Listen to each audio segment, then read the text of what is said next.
Best tell me soon or you will have nothing to trade. You can be brave and noble and die in a cell, forgotten, and your bones will lie here forever. Or you can pay and swear on your gods that you will not fight the North. And keep that oath. If I find you again, if you raise your hand to House Stark, you will lose both hands. The guards herded the prisoners back to their cells. Darkness and hunger would convince them more than Jon ever could. The idea of freedom had been introduced. Now he would merely wait for prisoners to crack. There were mutterings about honor and treachery as they walked back to the keep. He ignored these remarks. The lords were not the ones who would negotiate their ransom. If Bloodraven could withstand the scorn of the entire Seven Kingdoms, then he could tolerate the anger of 11 Lannister bannermen. He delivered the prisoners back to Hoster Tully's daughter vault. As they trudged up the stairs, Jon checked the security on every floor. Only certain servants would be allowed in the keep, and any strangers would be turned away, no matter what they claimed. They could claim to be the High Septon, but that would not matter. The guards had strict orders, and Jon chose only those whose loyalty to House Stark was unquestioned, long-time Winterfell men, his personal crew, Mormonts and Crannogmen. You are a bastard, born of lust and lies. Goran Westerling said with a glare. Guilty of the first. As for the second, only my lord father would know. Jon quipped. Our men have honor. They have given oaths to their lords. They will not fall for your deceit. They swore to give their lives for ours. Tytos Brax said. Jon looked about the bedroom chambers with light, and air, and trout-infested furniture. Your lives are fine, my lords. Unless you try to escape, in which case, you may be relocated from this tower. Tell me, would any of you care to switch with your men? To live in filth and hunger for a scrap of bread? Would you trade your pillows and feather beds for a hard stone floor, and the light of the keep for the dungeon? Jon said. You know we won't do that, Snow. Sir Jaime said. Of course not. Your men may be brave. But easier for men to volunteer to die, than to suffer with patience. And what for? Why stay in a miserable prison when with a stroke of the pen, you can be free? All you need to do is to pay with promises and an oath. Jon said. At the cost of your honor. Sir Jaime said. And how is your honor, Sir Jaime? Have none of you done anything to besmirch your vows? 2,000 men will value not honor more than their lives. They want to survive, to live and fight another day. Jon said. They will betray you too. They will break their vows and return to battle. They will not pay your ransom. Westerling said. Perhaps, but not before they break their oaths to you. Jon said. You are scum. The High Septon says that all bastards are born to betrayal. You are an abomination in the eyes of the Seven. Tytos Brax said. Lucky I worshipped the old gods, then. Jon smiled as he walked away. The Western lords were focused on honor and oaths. They should have been more concerned about secrets. How many eyes does Lord Bloodraven have? Brynden Rivers and his paramour Shra may have delved into sorcery, but the Bloodraven also had informers everywhere, ready to sniff out plots and betray liege lords. Jon had 2,000 Westermen stuffed into a miserable dank dungeon. How many eyes could be converted from them? How many Lannister secrets would be ferreted out, enough to take castles or only to make Tywin uncomfortable? Jon was certain the old lion was the key. Tywin Lannister would have skeletons in his closet. Find them, and House Stark would win. Author's notes. It is interesting that Bloodraven was so effective with weirwood bows. He kills Demon Blackfyra when no one else can, although it is not clear if he personally shot any of the 7 killing arrows. Demon was wearing the best plate mail of his time. Many readers will already know that the English longbow was a powerful weapon which required a great deal of training. The calculations are more complicated, but basically the shortbow was 3 foot in length and had a pull strength of 50 pounds. The English longbow was 5 feet plus long, and has been measured at a pull strength of 130 pounds. The greater the pull, the more the potential force unleashed. Of course the bow is de-emphasized in the Game of Thrones. Is that because knights and kings suppressed the longbows to save their own hides? I think by the way that Bloodraven kills one of Demon's chief generals before the Battle of Redgrass Field by ambushing him with an arrow dot. Or were there no weirwood trees or fletchers capable or allowed to craft longbows? Another possibility is that it takes a great deal of training and discipline to put together a company of longbowmen. With the emphasis on knights, no one besides the Blood Raven had the foresight to put together the Raven's Teeth.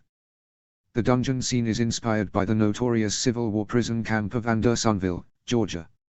It was designed for 10,000 prisoners but at the peak, held 33,000. Needless to say, the conditions were poor. An estimated 13,000 men died of malnutrition and disease.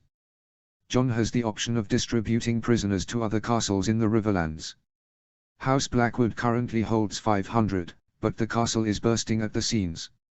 In Got, they mention lords being held at Stonehenge and Raventree Hall. That makes little sense, unless you can't fit them all in Riverrun. In ancient battles, most prisoners were sold into slavery or killed. I would imagine in medieval battles, they were ransomed or died of wounds/disease. John wants the first option, for multiple reasons. The ransom market was well developed in the late Middle Ages. Believe it or not, soldiers would be sent back to their home country on their honor to raise their ransom. One of the drivers was the democratization of war, particularly with the English longbowmen and crossbowmen. Before, only kings and nobles got ransomed. But given how extremely effective those mercenaries could be, they were also ransomed for decent amounts.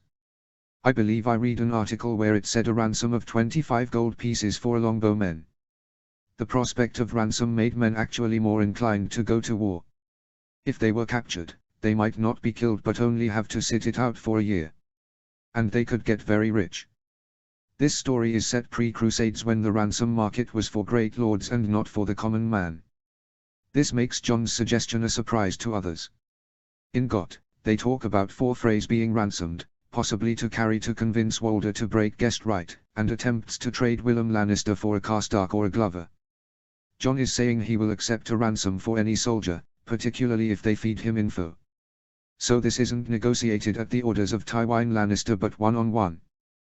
The difference is quite dramatic and crucial to John as a spy master. In terms of reviews, I am happy to answer questions. But if you leave an anonymous review, I can't send a message back. So if you want me to write back, register so I can send a PM. Just a few quick points. My take on Westeros is that it is the Middle Ages before the Crusades. The Crusades accelerated economic and social development in Europe.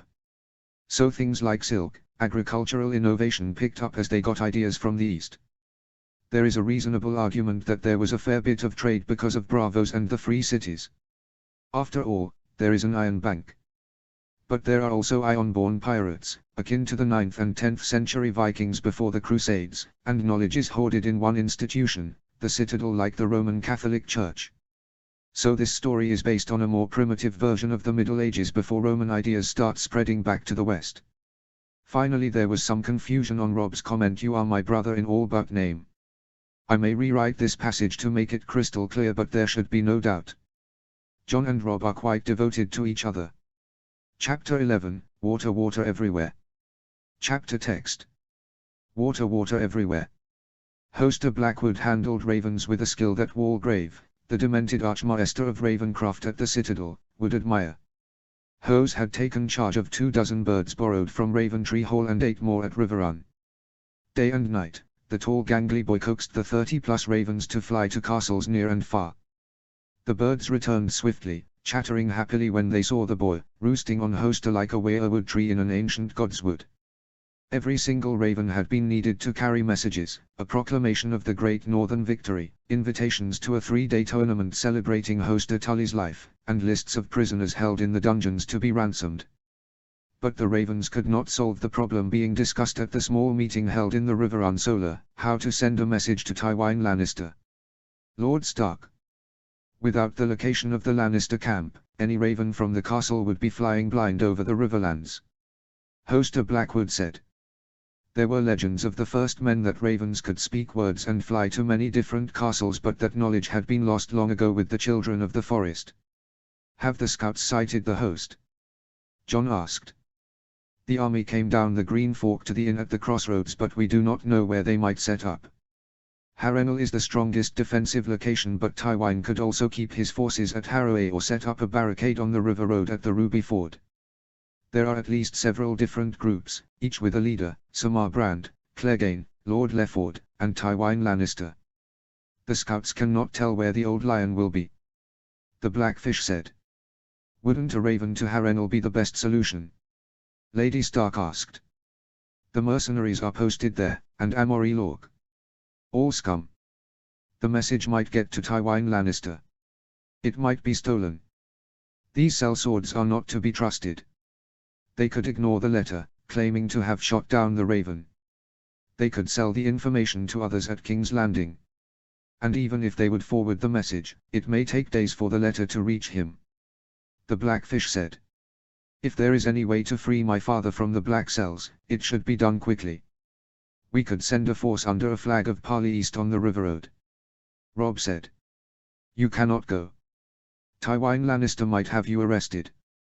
Catelyn Stark cried. I know that, mother. I am not a fool. I mean to send someone I trust. Robb said. I could go for you, Robb. Lord Lannister will not arrest me. Catelyn said. Lady Stark seemed to forget that she had arrested Tyrion Lannister and that her negotiations with Walder Free had not impressed, Jon thought. Robb shook his head. The person we send will only bear a message. We will conduct talks on the exchange of Jaime Lannister for my father here. Robb said. Tywin Lannister will not come to Riverrun. Catelyn said. And I will not go to him. I hold 11 valuable prisoners, his son and his only living brother. Tywin does not hold father, the Iron Throne does. If he wants them free, he can send someone to speak for him. Robb said.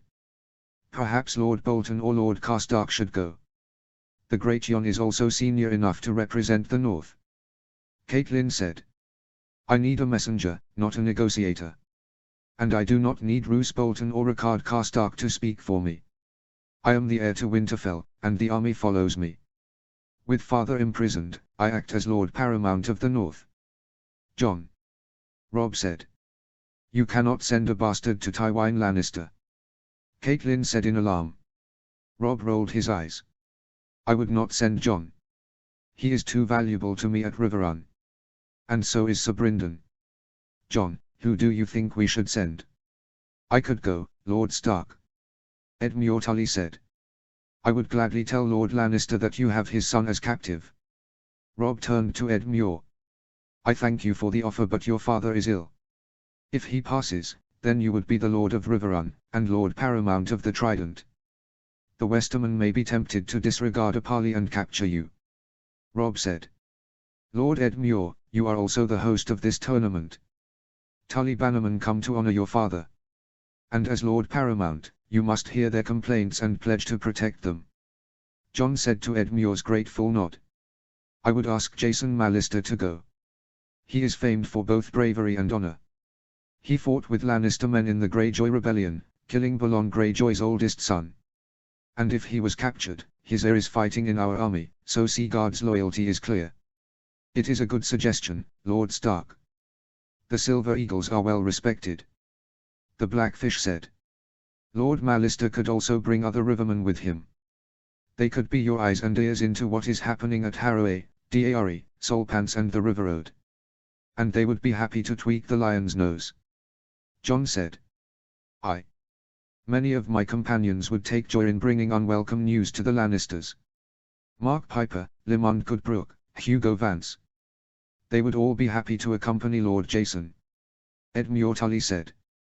Oliver Free walked through the red oak door and whispered a quick message in Jon's ear. Jon stood up. Maester Viman has time now to answer my questions. If I could take my leave, Lord Stark. Robb noted. Thank you, Jon. I will ask Lord Mallister today. After the door closed, Catelyn Stark hissed at her son. Robb, are you certain you should let him handle the prisoners? I have heard stories of the suffering in the dungeons. And demands for ransom. His actions will give you a bad name. Of course there is suffering. Riverrun does not have space for 2,000 prisoners. It is not a large castle. Jon is getting as much gold and information out of them possible. Robb said. But gold, the North has no need for gold dragons. Only bastards are greedy and covetous for money. Catelyn said.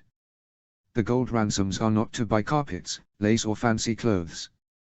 The money will be used for food, iron and supplies for the army. We are not the Lannisters, pillaging and stealing from small folk. Villagers will be paid a fair price for any grain and meat we need. I do not want an army of thieves and robbers. Rob said. Snow won't be successful anyway. The bastard is allowing prisoners to escape if they sign a paper promising to pay. How will he ever collect? They will just run away, and maybe fight us again. Theon said. Men value their honor. If they swear on the seven not to fight, many will believe they are cursed if they break their oath.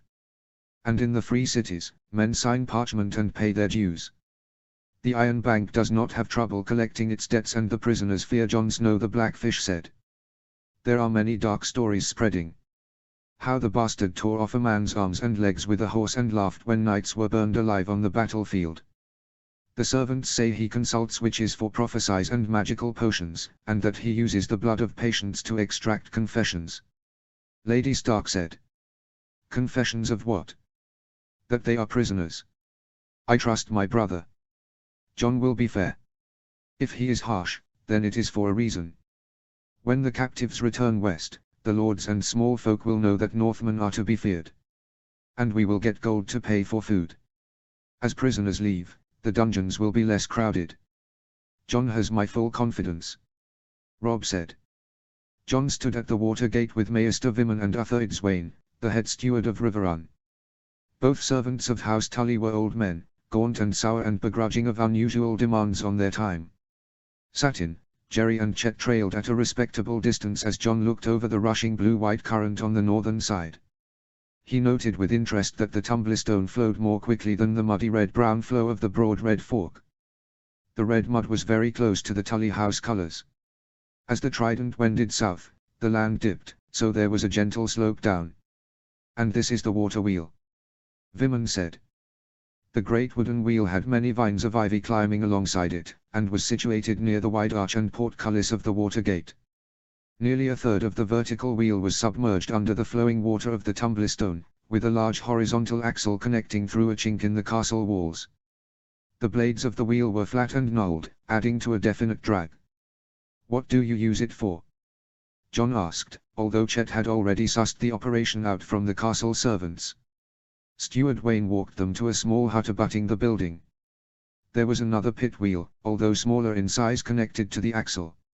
Other crude wheels were connected to it, finally leading to a smaller wheel known as a stone nut. There were two millstones, a stationary bedstone that acted as the base, and a slightly concave runner stone above that would grind the grain and push it to the edges of the wheel. It was a grist mill to process wheat, barley and oats into flour. We use it to grind grain. Uther said. But what else? In the last 3 days, we have not seen the mill put to use. Jon said. The mill is needed only during harvest. I suppose we could use it to crush grapes, but it would be hard to clean. What else could you use a water mill for? Vimen said. So many things, Jon thought. Vimen might know how to assist Hoster Tully, but he had little knowledge of the power of machines. He inspected the cogs carefully, trying to see if there was any place to place additional levers and gears of his own. A mill can be used for many things. Seeds could be crushed to provide cooking oil. You can also make a sawmill where timber would be cut into lumber boards, or could be crushed. I think a mill could help in spinning yarn or carding wool. Jon said. Using water power to cut wood or spin yarn. That sounds impossible, just like dragons. The steward jested. Except dragons flew over the Riverlands 150 years ago, Jon thought. He stepped back from the wheels. The whole structure was crude. The Tullys used the entire power of the Tumblestone to grind a bit of grain. The stream wheel submerged in a river was almost as bad as a horizontal wheel, and took a great deal of force to generate a bit of power. The cogs and gears on the other side were also poorly designed. Do you have any more spare parts or spare wheels? Jon asked. We do have another wheel, but it is smaller and narrower. It would not be large enough to place in the Tumblestone and do work. Vimen said. Larger machines powered operations better than smaller ones, but only if they were well designed. The water wheel on the Tumblestone was not. How deep is the western moat that connects the Tumblestone and the Red Fork? John asked. About 10 feet, and it slopes down. The Tumblestone is deeper than the Trident. Viman said. That was perfect. With a river like the White Knife, John would need to build a dam and a reservoir to channel the water to and from the wheel. But here, the water could just flow from the Tumblestone to the Red Fork along an already cut channel. All he needed now was a hole for the horizontal axle, and a world of opportunities opened up. So many ways to prove the Maesters wrong. You have been very helpful. Would it be possible for me to use the smaller wheel, and any axles or gears lying around? John asked. Of course. Lord Hoster has asked that House Stark receive assistance in any way possible. Steward Wayne said in an unctuous tone. John looked at the powerful currents flowing on the north side. He suspected that before slavery, the ancient Valyrians were forced to harness water power to build towers and roads. After capturing hundreds of thousands of slaves from the Empire of Gis, science and discovery had stagnated, and the use of machines declined. Valyria was greater when it was poor and smart, John thought. He would bring that back, one watermill at a time. I don't see why you want my company so much, Snow. Jaime Lannister japed. I am not sure how they behave at the Citadel, but the Kingsguard take no wives or husbands. Well, since I don't have blonde hair, green eyes, or big tits, I am not your type, Sir Jaime. I need something from you. John said. The Lion of Lannister walked with his hands and feet free, but he was watched by Eddard Karstark and several Mormont guards. And why would I help you? Why in the Seven Hells would I do anything that could benefit House Stark? John walked out of the west gate and the guards forced Jaime to follow. It was a strange castle that Axel Tully had constructed. Riverrun had 3 sides, but the north gate was only accessible by boat. When the Red Fork flooded, the drawbridge on the south gate would be lashed with waves. This far west, the Trident meandered and ran slow, but John would not want to drive a wagon over the south bridge in a storm, let alone send out an army to fight. Only the west gate could be used in all seasons. I need you to convince a few prisoners to agree to their ransom. Their families have already offered an acceptable price. John said. Jaime Lannister's face twisted into a scowl. That is a poor jest, Snow.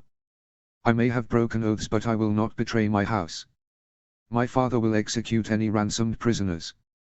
He will strip their lands and force their families into exile, if he doesn't hang them first. After the bridge, they turned right to where the Tumblestone met the western sandstone walls.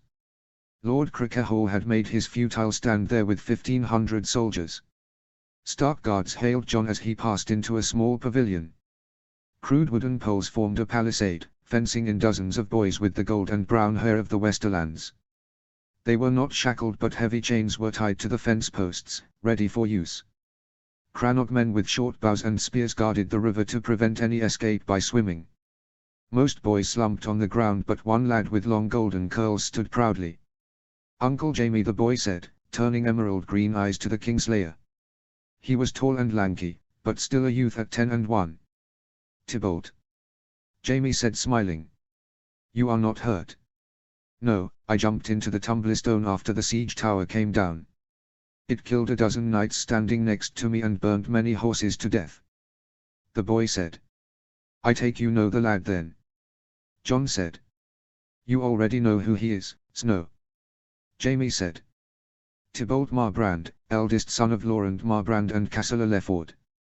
A page for several years at Casterly Rock and squire at Crickehall. John said. They have shown me my mother's letter. She promises the Northmen a large ransom for my return. But I do not know if I can accept. Will I be seen as a weakling, Uncle Jaime? I do not want to bring shame to my father or grandfather. I would rather die at Riverrun than be branded a coward, but my mother begs for my safe return. Tybalt said. What acts of bravery do you intend to perform in the dungeon? John quipped. I think you should go home to Ashmark. There is no shame in being captured or ransomed. Even Prince Aemon the Dragon Knight was held prisoner in Dorne. Jaime said. Lord Crickehall will not think so. He resisted even though we were outnumbered and surrounded. He wanted the Northmen to pay dearly for our lives. Tybalt said. The only thing the Northmen paid was the pitch needed to burn down the siege tower. The brindled boar may be fierce but not very bright. There will be wars to come. You are not yet 12 years of age. You will have other chances to die. There is little honor in dying in a dungeon. Swear an oath not to fight against the Northmen and you can go free. Jon said. The boy nodded reluctantly, and then hugged Sir Jaime. A few servants from the castle entered with bread and cheese for the prisoners. The guards herded the boys into the corner where they were fed a scanty lunch and drank water from the river. Jon Snow walked back over the west gate, with Sir Jaime in tow. There was a crude workspace in the courtyard, where a wooden wheel stood in the middle of tools and nails. Several Wintertown boys were sanding down the planks of the wheel while others crafted axles and gears. Satin was attaching a leather skin in between two giant paddles of wood connected with a hinge. The paddles were 3 feet long. An iron nozzle was at the head of the device. What in 7 hells is that? Jaime asked. It is a bellow for a forge. Jon said, taking out a parchment and quill. Do you have giants? Even a huge man would be exhausted pumping those bellows after a few minutes. Jaime said. I will show you how it works when we finish. Here. Jon handed the paper to Jaime. Write a letter to the Golden Tooth. Ask them to send men to escort Tybalt and the others back to the Westerlands. I will write down their names and castles later. Jaime clenched the quill angrily in his right hand. You are a bastard. You used me. You knew I would tell Tybalt to go home. Of course I did. Those squires are only 10 to 15 years old. Do you want them to die in a dungeon? Jon said. I was 15 when I fought my first battle. Jaime said. You were knighted for helping to defeat the Kingswood Brotherhood. Outlaws protected by the small folk. Jon said. They were vicious bandits. The Smiling Knight was the mountain of his time. He was just as cruel, and a better sword. Jaime said. And now, you fight on the same side as the mountain of this time. What does that make you, Sir Jaime? Jon said. The Lannister knight stayed silent, writing a letter to Lady Myranda Lefford. Do you know about why the Kingswood Brotherhood was founded? The usual tribe. To fight tyranny. To be a band of brothers. To protect the innocent. I am sure the Kingswood Brotherhood killed as many small folk as any other group of bandits. Jaime said. No doubt they did, but they were led by Simon Tywin. Jon said. I remember him. Brown hair, large droopy ears. He looked like a monkey. He was skilled with the sword though, Sir Barristan killed him. Jaime said. House Tywin was from the Stormlands near Cape Wrath and Estermont. Sir Terence Tywin was a member of the Kingsguard and Aegon the Unworthy found him in bed with his 20-year-old mistress, Bethany Bracken. Jon said. Wasn't there another Bracken? Jaime asked. Barbara Bracken. She was the 5th of Aegon's mistresses. Barbara groomed her younger sister to replace Melissa Blackwood. Within a year of becoming the mistress of a fat foul-tempered king, Bethany was caught cheating. Sir Terence and Bethany declared they were in love.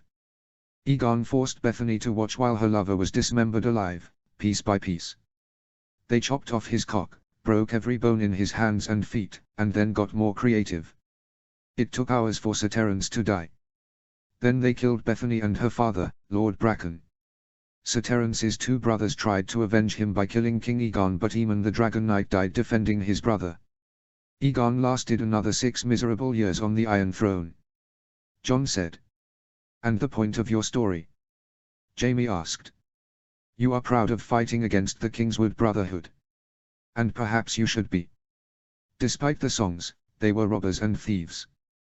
But what about Aegon the Unworthy? He did more damage than all the bandits that ever lived. Had he died by the Tywins, his brother and Queen Naerys might have guided the next generation. Jon said. Aegon was king. An unworthy king, but his brother was sworn to serve him. Prince Aemon was a man of honor. Jaime said. Yes, and the 7 kingdoms suffered for it. Had Aegon the Unworthy died at the swords of the Tywin brothers, he would have never legitimized his bastards. There would be no Blackfyre rebellion. No succession issues. Prince Eamon and Queen Naeris might even have lived happily ever after. John said. You would let the rightful king to the 7 kingdoms be killed. I thought the Starks were all about duty and honor. Ned Stark is famous for his virtue. He wears it like a suit. Jaime said. Family, duty and honor are the words of House Tully. And I am a Snow, not a Stark. Bastards have no house words and don't have the luxury for honor. We only care about destroying our enemies, whoever they are. John said. John waited in the shadows until the ragged group of Riverlords left the Solar. That night, Edmure Tully enjoyed a festive dinner in the Great Hall with boon companions, Mark Piper, Cale Vance, Patrick Mallister, Limond Goodbrook. They drank summer wine and told stories about youthful adventures. The ones who sought to speak with Robb displayed no such cheer. They did not cringe, but they shuffled away wearily, as if the war in the Riverlands haunted their every step. They were the walking wounded, their soldiers decimated by the Lannister attacks, and their hollow faces were nothing like Edmure's jaunty friends. The lords and ladies were a mixed bunch with a medley of different sigils. There was an old elegant woman, her face marred by grief, with 9 bats on a yellow field, Lady Shellowent. A sombre boy with the weight of the world on his narrow shoulders and worried face wore a doublet with a black ploughman on a brown field, Limandiari. He was the last of a once great family, and he could not have been any older than Tybalt. There was a sad man with a black talon on a multicolored field. Lord Leicester might have been a brave knight once, but his 4 sons all died at Robert's rebellion, 2 on each side. There were other sigils, a silver tree on a green field, a red salmon on white, 3 red ducks on a white stripe in a blue field, 3 white hedgehogs on yellow. They were living victims of the war, and if things did not change, would be dead soon. And they had come to Robb Stark, not Edmure Tully, to air their grievances. Come on, Shella. A graceful brunette in a black and white said, offering her elbow to Lady Went. The woman was slightly younger than Lady Stark and wore swans and acorns on her dress. John wondered if his long-lost mother looked like this, calm, beautiful, and caring. Then he shook off thoughts of the past and went in to see his brother. Robb sat at the desk, staring at a cup of ale. He nodded to his brother, and then put aside the cup, in favor for a pitcher of cold river water. How bad is it? John said as he took a seat and held up a goblet for water. Tywin Lannister set the Riverlands on fire, from the God's Eye to the Red Fork. He left a trail of destruction and misery everywhere, sacking castles and destroying whole villages. They even tore down a church, looted the treasures and raped the Septars. Robb said. These are sad things, Robb, but you knew this already. The fact that they told you does not change what happened. John said. The Rivermen want to free their castles from Lannister control. They will stay for the tourney, but many wish to leave after. They are not pleased with the Tullys. Robb said. That wasn't great news. Spreading out their forces would play into Tywin Lannister's hands, and Gregor Clegane and the mercenaries had used their mobility to pick off the fractious Riverlords one by one. Do they have enough men to retake those territories? John asked. The Riverlords argue, but they also intermarry each other a great deal. Well, not House Mouton and House D'Ari. Those 2 have always aspired to greater things and married more with the Reach and the Stormlands. There are many ties for the Wents, the Leicesters, and the Grills. Other Rivermen will want to help, and defend their own land. The Pipers and the Vances will want to return to their land and clear them of invaders. Robb said. So, you won't gain troops. You will actually lose them. John said. Edmure Tully cannot stop his bannermen from defending their land. And he does not have the forces to protect them. Several houses have more troops than House Tully. Robb said. Is there any way to keep the men here? John asked. Hold more tournaments. Give out prizes. We need to have a strategy rather than waiting for Tywin's letter. Robb noticed the gleam in his brother's eyes. What is it? Do you have something that will inspire them? I might. But I need time to make sure this works. We have finished the letters for releasing the squires. We have received 5,000 gold dragons for 70 squires. John said. And how much of that is actual coin, and not promises? Robb asked. Quite a bit, 4 of the 5. The families are eager to have them returned. As for the other men, 250 have agreed to ransoms totaling 20,000 dragons, but much of that is promises. Many are waiting to see if we exchange Sir Jaime Lannister. They expect the price of a ransom to drop if Lord Stark and our sisters are returned. Jon said. And will it? Robb said. Jon shrugged. It depends on how the Lannisters behave. If they leave the Riverlands to deal with Stannis or Renly Baratheon, then yes. If they continue to pillage and loot, then they will remain prisoners. More importantly, they have begun to talk, even the men who are not negotiating ransoms. They have told me tales about the Lannisters. Anything interesting? Robb asked. Tywin Lannister has been planning for war for a long time. In the last few years, he has increased the forces, improved their armor, and built siege weapons. He gave more men to Clegane and made contact with sellswords. He has been expecting a fight for the throne. Interesting, but why? His grandchildren are already seated on that ugly thing. Robb said. There are rumors of the Targaryens returning. There is also talk that Joffrey is reckless and cruel. Perhaps Tywin thought that Robert Baratheon might put the crown prince aside, or that Joffrey would spark a civil war. Jon said. Even if Joffrey was disinherited, Tommen would be king, and he is also Tywin's grandson. Robb pointed out. But if succession became an issue, you would want the largest army possible. Jon said. And Tywin is still hiring mercenaries. Abrax Knight says that his cousin traveled from Maidenpool to the disputed lands to hire a company of Mirish crossbowmen. Jon said. More sellswords. Robb said with disgust. Yes, but dangerous ones. Myr is known for crossbows. They have ones that can shoot multiple bolts. More to the point, you need plate to protect against a crossbow. The bolts can pierce leather and chain easily. Jon said. So you think these sellswords are to target us, because northern fighters are less well armored than southern knights? Robb said. Jon nodded his head. Tywin is strengthening his army while we sit around wondering what games to play in the tourney. Edmure Tully is asking for a grand melee. I am worried my best fighters will kill each other, and not Lannisters. I can strengthen our army, but I need to know if I build something at Riverrun, will the Tullys claim it? Will Edmure behave like the phrase with the bridge? Jon asked. Edmure Tully may not be the best at protecting his bannermen, but he is no Sir Ryman. I will explain to Edmure that whatever you construct belongs to the north. My uncle is a reasonable man, and the Blackfish will also make him see sense. You have built many things so far, and all of them have helped House Stark. Robb said. And I have not even begun to use the tray buckets and catapults. I will need to spend gold on iron ore, and require a fair amount of space near the west wall. Jon said. Inside or outside the castle? Robb asked. Inside. In the courtyards. I would like to keep my building secret until it is finished. Jon said. Done. Any men or gold you need will be fine. I will deal with the Tullys. Robb said. The two brothers toasted with cups of water. To the north. Jon woke up early the next morning and scarfed a quick breakfast of fresh-baked bread and butter. He felt a tremor of excitement as he contemplated the new project, a rush from doing something original and different. He had gotten addicted to this feeling, to be on the precipice of a new discovery, ready to explore uncovered ground.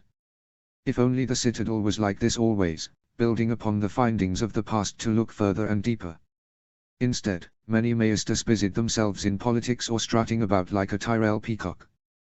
One day, Jon would find a place where men could learn, experiment and study to expand the limits of human knowledge. Jon waited until the honor guard entered the Great Hall.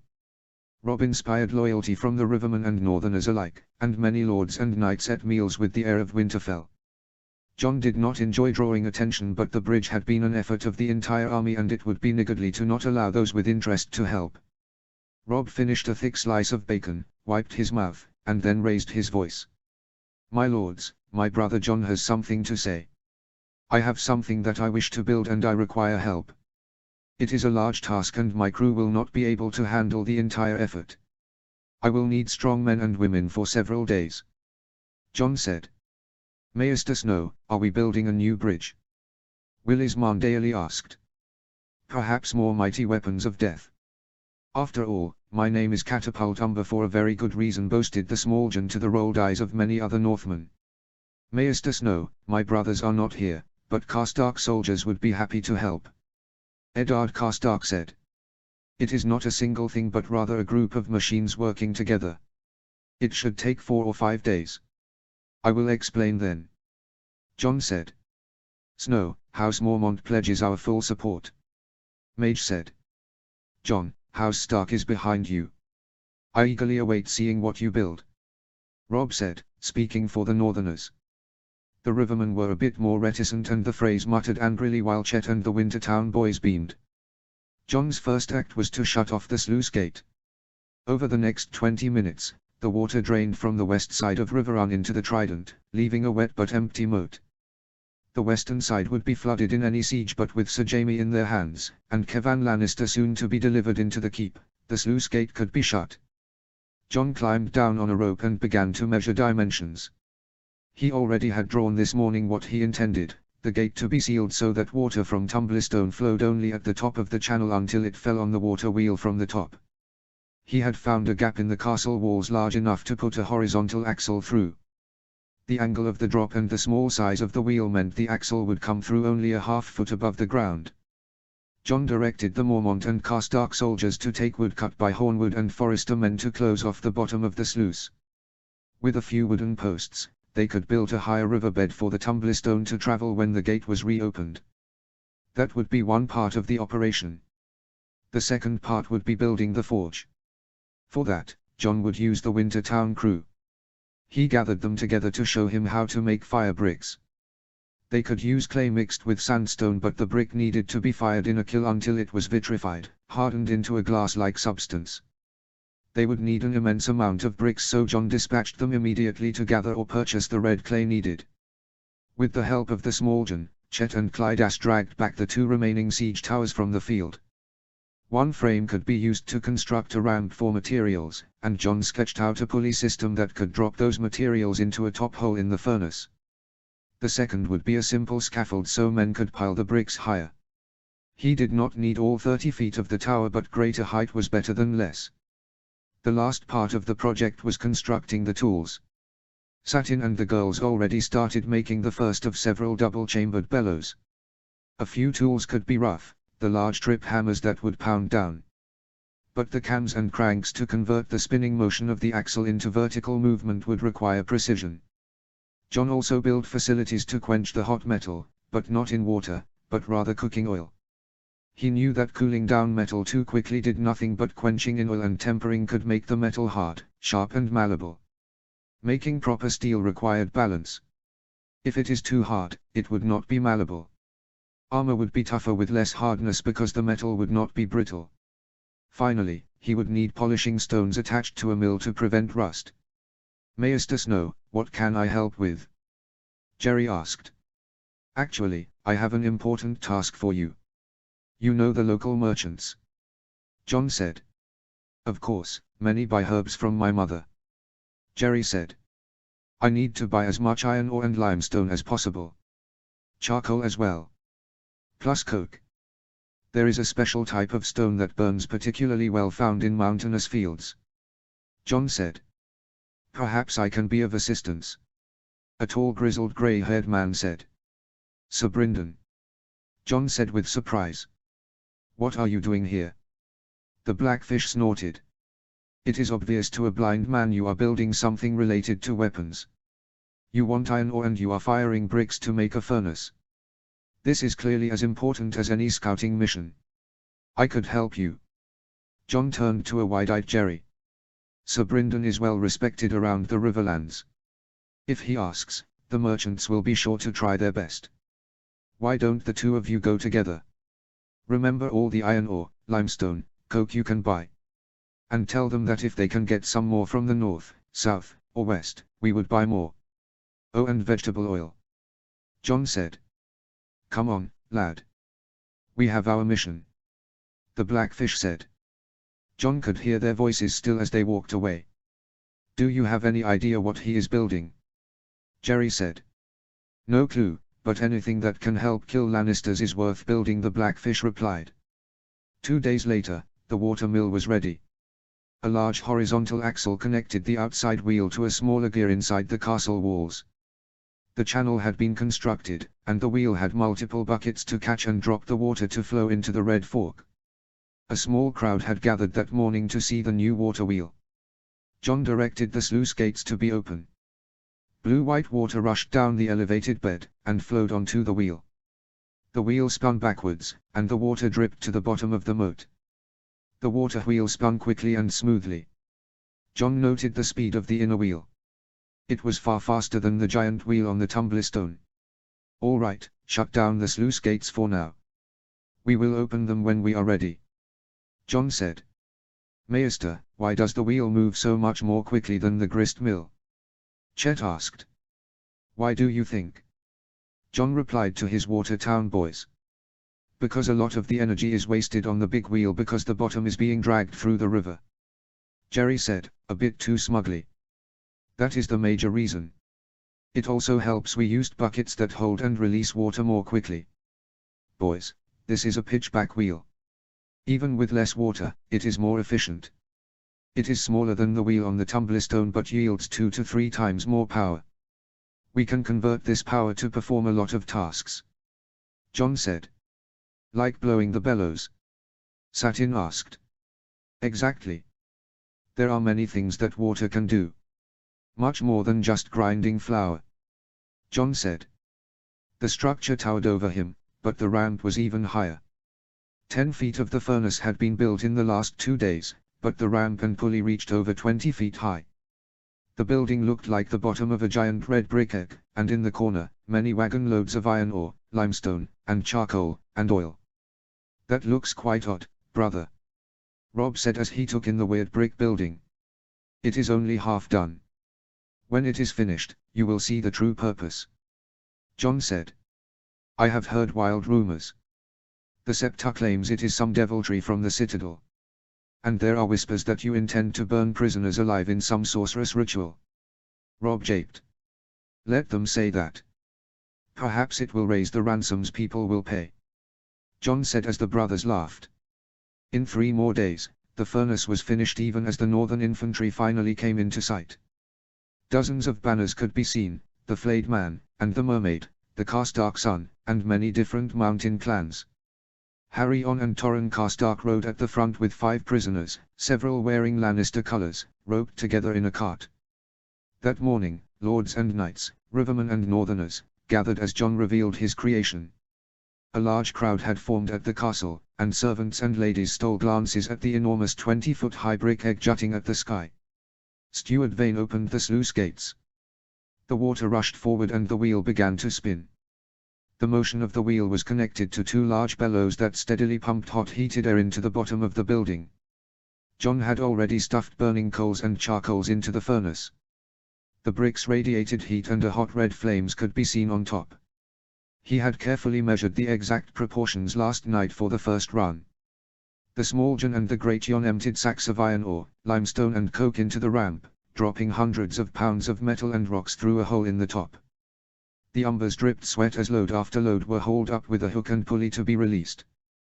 The furnace blazed with heat and the central bricks that bulged in the middle glowed white hot, like a scene from the Seven Hells. John signaled with his right hand that the loading was finished and the umbers scurried away. "It is finished," John said proudly, to the gasps of the crowd. They waited and waited and waited for minutes but nothing happened. What is supposed to happen?" Rob asked. "It needs time to work. This is the first run, so perhaps 6 hours," John said. "Will it explode and shoot giant flames at our enemies?" the small John asked.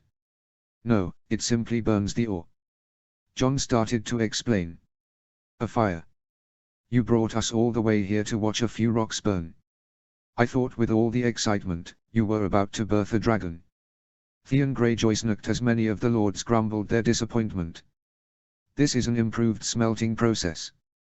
The temperature and energy utilization are quite different from current forges. The limestone binds the impurities from the iron," John said. John. Perhaps the lords should return in, how long?" Rob said. 6 hours, Lord Stark. That morning and afternoon, John went about his daily routine, ensuring the security of the thousands of prisoners. There were 5 knights to be placed in the Maiden Vault and 200 more in the miserable Riverrun dungeons. He finished negotiations on 30 more ransoms and interrogated dozens of prisoners, all eager to trade information for their lives. John considered searching for Aisha. The healer continued to deliver a steady supply of herbs and medicine but was nowhere to be found near the castle. According to the lineage and histories of the great houses of the 7 kingdoms, Geryon Lannister was Jaime's uncle and Tywin's youngest brother. He would be 30 years of age when Gerry was born, but Geryon had disappeared 3 years later in a quest. Lions had not taken him away, and John doubted any Lannister would let the mother of their child run away to the Riverlands. John ate a hollow heel of bread stuffed with chunks of salt fish fried in bacon grease. The Tullys had prepared tastier dishes, but he had no time for a leisurely meal. Robb was obligated to laugh and smile over lunch with the Northern Lords. John preferred to check on the water wheel and measure out limestone. He forced himself not to visit his new creation too often. The furnace would not work faster if he was watching. Plus, it was bloody hot. The heat was so great that the air shimmered in the courtyard. It did not bother him much, but Ghost was discomfort. And to think, I was enjoying my uncle's war stories when you pulled me away. Jaime Lannister grumbled as they left the tower. War stories, how he was tricked by 2 green Karstark boys and captured. You wanted to see what I built. So I am bringing you there. John said. Ah yes, even in the Maiden Vault, we have heard of the great show in the morning. Snow's folly. The bastard's blunder. Jaime said. Spare me your japes, Sir Jaime. You should be more clever than a Greyjoy. Now come. The crowd was even larger than the morning. The Mormont girls had showed up as well as all the Tullys. An impassive Roose Bolton stood next to a sneering Ricard Karstark. The Rivermen had shown up, from young Limandiari to a sour-faced William Mouton. Robb strode forward, trailed by Pewinfrey and Great Yon Umber. Robb gave the Kingslayer a funny look before turning to his brother. John, we are all here now. Yes, Snow, let's see some more rocks. Theon hooted. John grabbed heavy iron tongs while the Wintertown boys laid down several large stone molds, a block the size of a man's legs, on layers of brick next to the furnace. Wood wheels were attached to a board of hardened clay to move the molds quickly. Very carefully, John grabbed a hook on the furnace, and slid open a panel, making a small opening. Hot air gushed out, and the crowd backed away in fear. And then they saw it. A stream of molten steel, white-hot like the noon sun, poured down into the mold. After a few minutes, the boys shuttled the brick layer of brick with the precious steel ingot away to a pool. They gently lowered the ingot into a hot oil bath, and brought the stone mold back to John. As the crowd stayed silent, John oversaw 2 more ingots, with the same process: pour, quench, and then temper in a kiln. John, how much can that make? Robb said in wonder, at the endless stream of molten metal. John turned to face the crowd as Chet, Clydas and the others continued their labors. This is a blast furnace. It uses iron ore, limestone, and coke to produce steel. Smiths make iron in bloomeries, pits a few feet high, because they can't blow enough air by hand. This solves that problem. John pointed to the 3 massive bellows, pumping steadily up and down from wooden hammers attached to cams on the spinning wheel. The water wheel generates energy to power these bellows. They blow hot air from the kiln into the furnace, and raise the temperature for the 6 hours needed to smelt the iron ore. But how much steel can it make? Robb asked again, as molten steel continued to fill molds.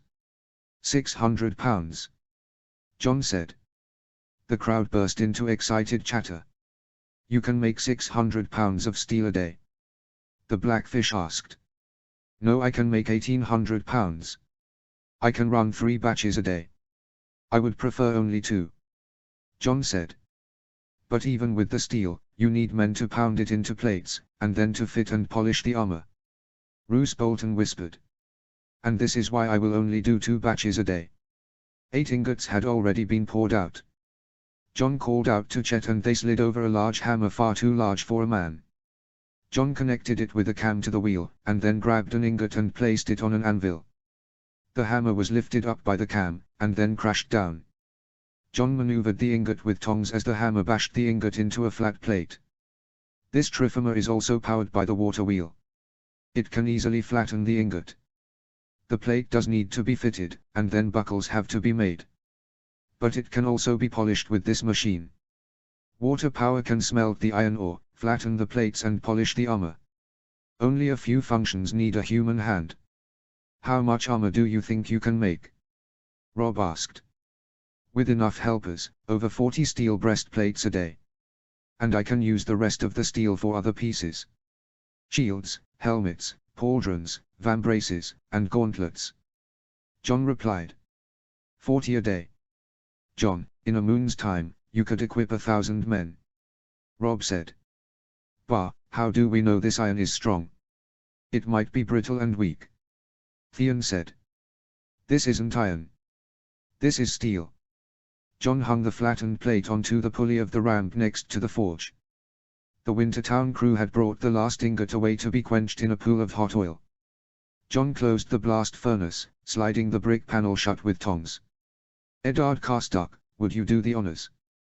The youngest Carstark stepped up, and with a loud cry, slammed a battle axe with both arms into the steel. He struck several times before backing away. The astonished bystanders could see no change in the metal plate. Rob inspected the steel with care. There is not even a dent. This plate can take a sword blow without a mark. Or a crossbow bolt.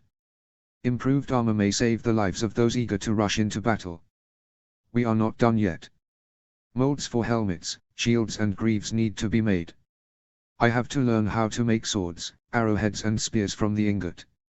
And I will need more workers to help produce weapons and fit armor. John said. You will have everything you need. Rob said, staring with open admiration at the enormous brick monstrosity that had smelted vast quantities of iron. John chuckled. It is not the furnace you should admire. It is the water wheel. The wheel can do so many things. If I had the time, water power would change the 7 kingdoms, from the north all the way to Dawn. Author's notes. By 1086, there were 5,624 water mills in England alone. Industrial mills began to appear in the 12th and 13th century and served a variety of purposes such as crushing ore in mines, sawmills, tanning and even making paper. The first recorded use of a water mill for a blast furnace was 1384 in France, but that may not be accurate. It is quite clear that medieval smiths producing armor and weapons for kings were using water power. The description of the water wheel at Riverrun comes from a wiki of Fire and Ice. It is clear that it is submerged into the river. These stream wheels are quite inefficient, requiring a great deal of water and converting roughly 20% of the energy.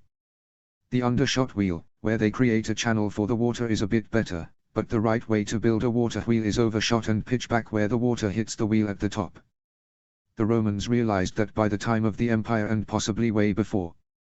One reviewer mentioned the Cistercian monks.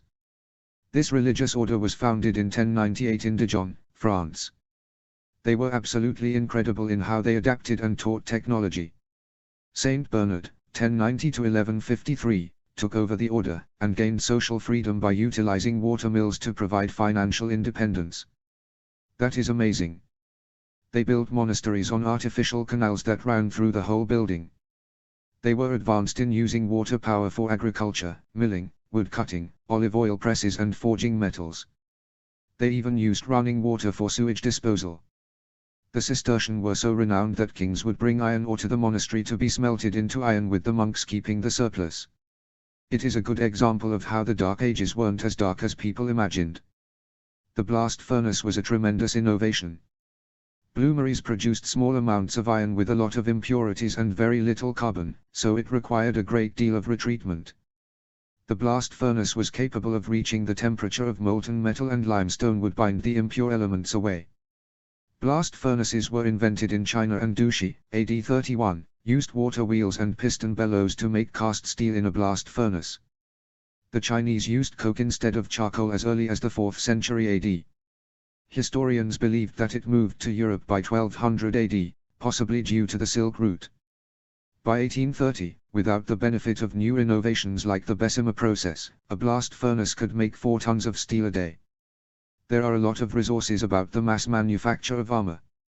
The best source is a book called The Night and the Blast Furnace by Alan Williams. Unfortunately, it is $400 on Amazon.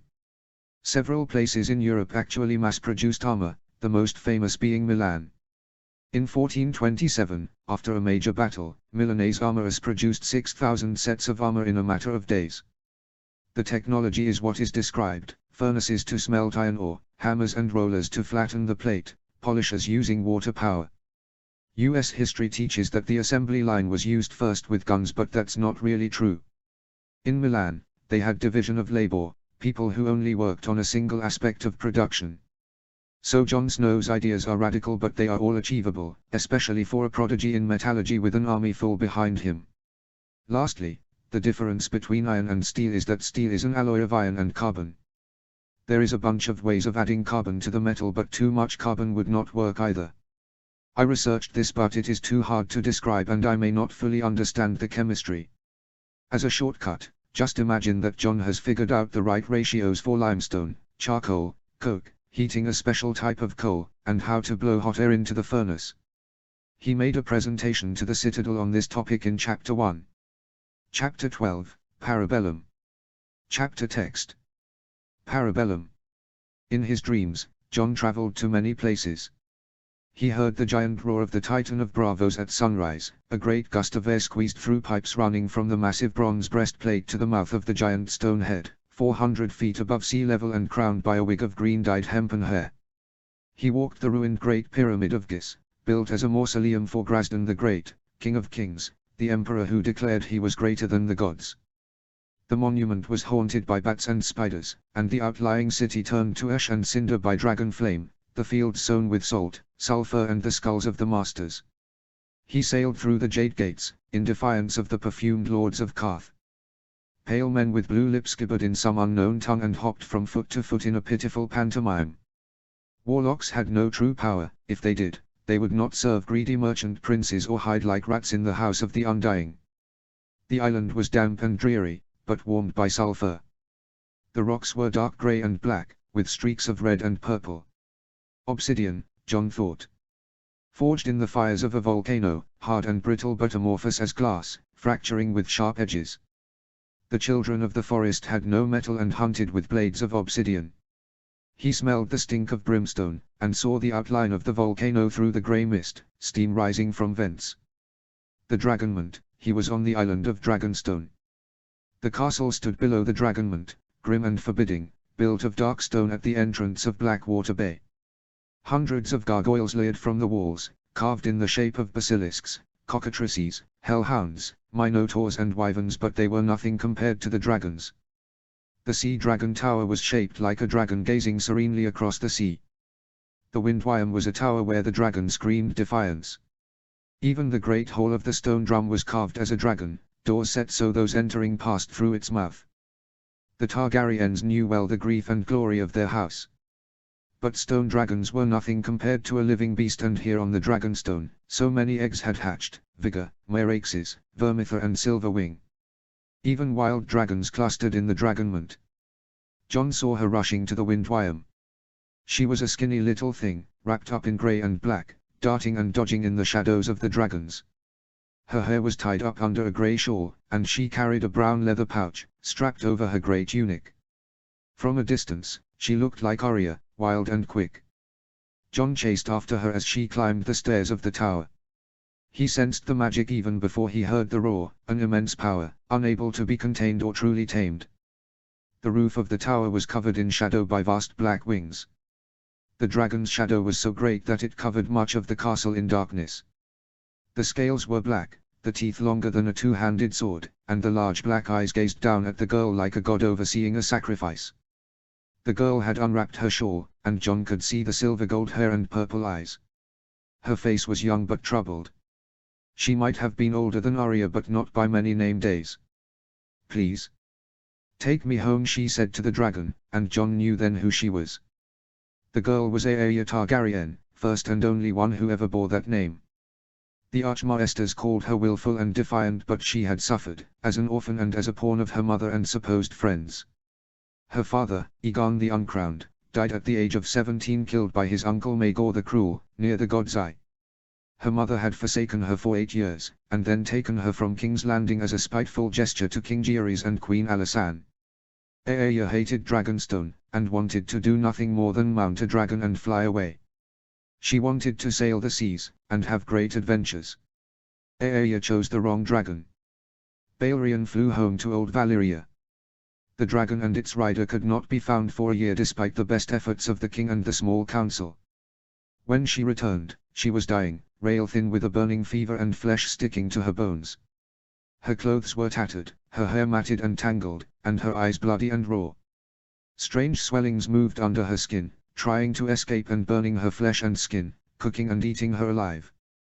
Aeya just wanted to be free. The gods were cruel.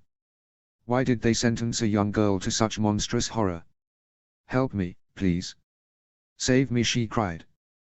But no one saved Aeya Targaryen. The dragon would only deliver her to doom. The history of House Targaryen was rife with tragedy and bloodshed. Aegon I was celebrated as a conqueror, but his son Maegor was brutal, craving power, violence, and total dominion over his family.